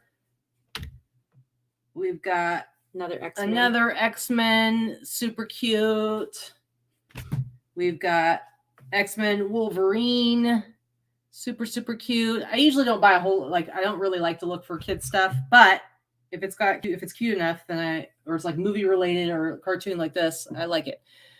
This is Volta's 5. This one actually has a tag on it, but just really cute. I might sell them as a lot. I might sell them individually. I might see if my guy in Australia wants them. He picks up a lot of kids vintage. They're smaller than Dren's size. I think they're like a size small kids. They're like a 7. They look like a 6 or a 7. Yeah. So super cute. Anyway, that's it. Good enough, Joik. Yeah. All right. Only 2 hours and 6 minutes. Whatever. Somehow we've managed to hang on to 100 people. I think we lost some games because they're having a good time. Jeez, you act like people are doing us a favor coming and watching our show. They want to see who's gonna kill each other by the end of the show. They're actually here because we're hanging out. This is an interactive hangout time. People are having a good time. They're not doing us a freaking favor. You think like we're paying them and that we're not giving them overtime because we're jerks. like you feel bad for them. All right. Listen. So it's Halloween. You need to take a little nap because if you fall asleep during those movies, by God, I will beat you. Not okay. We're ignoring the trick-or-treaters too, to be honest with you. You know what though? We've noticed in the last couple of years that they don't really come around as much. And you know what? When I was getting the mail, I was talking to one of the neighbors and she was outside with her 2 kids. And I asked them if they were going trick-or-treating. And she said they were going to their church's trunk or treat. I think that's happening more and more. It's safer. It's safer. I feel like it's a lot. It's easier. And the kids get to spend time with their friends. If you're a parent and you have to take your kids out trick or treating, and if you're like doing it right, like that's an all night thing, and that's like you're driving all over the place, you're walking them everywhere. If you have like a good trunk or treat event and there's enough people participating, like you can get all that done in like an hour. Kids fill up their bag with candy and you're done. And and if you do it for like if the school or the church or something in your community does it, it's generally a bunch of kids and families you already know. Yep, exactly. It's so safer, they get to see quicker. It's safer, and the kids get to see their friends, and they get to show off their costumes because a lot of kids don't allow costumes in schools anymore. We used to be able to wear costumes to schools, and for many reasons, it's not a thing anymore. So, it's just it's whatever. It's fine. I get it. I think if I had a little kid, I'm not so sure I would want them to be trick-or-treating house to house. Michelle wants you to know that some of them don't have real friends, and she would appreciate it if you just back off, Jack. Okay. All right. I'm here for you, Michelle. I remember when I was a kid, though, we went trick-or-treating by ourselves. I don't even remember. I mean, listen, I'm sure there was a time when our parents took us trick-or-treating. I'm just saying, to my memory from like grade school on, like we would just go with our friends trick-or-treating, and we didn't have parents with us. I was from a smaller town, but whatever. It is what it is. But the trick-or-treat thing's fine. My mother didn't let me trick or treat. I think I went twice in my whole life. That's crazy. I was trick or treating in high school. My mother was the one that told me every piece of candy was going to have a razor blade in it. Which is such a myth. But anyway, I'm just telling you, I came from a paranoid 70s, early 80s nurse. And I'm just like, free candy, man. Free candy. All right, guys. That's all the time we have for this week. Let's wrap this up. All the time we have. All right, kids. I'm going to take a nap. Dana, do your hair, do your makeup, do whatever you need to do when you bring your stuff over this week. Vikki and Dana they'll film. We'll do another unboxing. Well, I mean, she already bought the stuff. She knows what it is. All right, we'll do a show and tell. Do a show and tell. She'll show you. You guys can talk about it. Talk about clothing stuff. Whatever. We'll do it as a video because people do seem to like it. And like I said, a lot of the reason why we don't do more videos is because we just don't have time. But doing like an unboxing or like a show and tell thing, it's literally like I just set the camera down and record it, and it's a lot easier. So it's something that's really easy to do. I'm not going to have to edit a bunch of stuff together. Anyway, Jill is gonna go watch some Hocus Pocus on her 4K TV. Whoa, Jill, like settle down. Quit trying to show off for all these people that don't have 4K TVs anywhere. And Mikey's handing out sacks of candy. Thanks for hanging out with us, guys. It's been a while. So see, we were just making up for lost time, okay? That's it. But we'll be on the lookout for that video. Maybe like towards the end of the week, we'll put up that video with Dana. And then next week we should be back, unless Deb and Mel do something to make us. We'll be back, and we'll have Ripley on the show to show you. So yeah, we'll be back because I got to show him Ripley. We got to show off the puppy. She's gonna be so cute. Can't wait for the little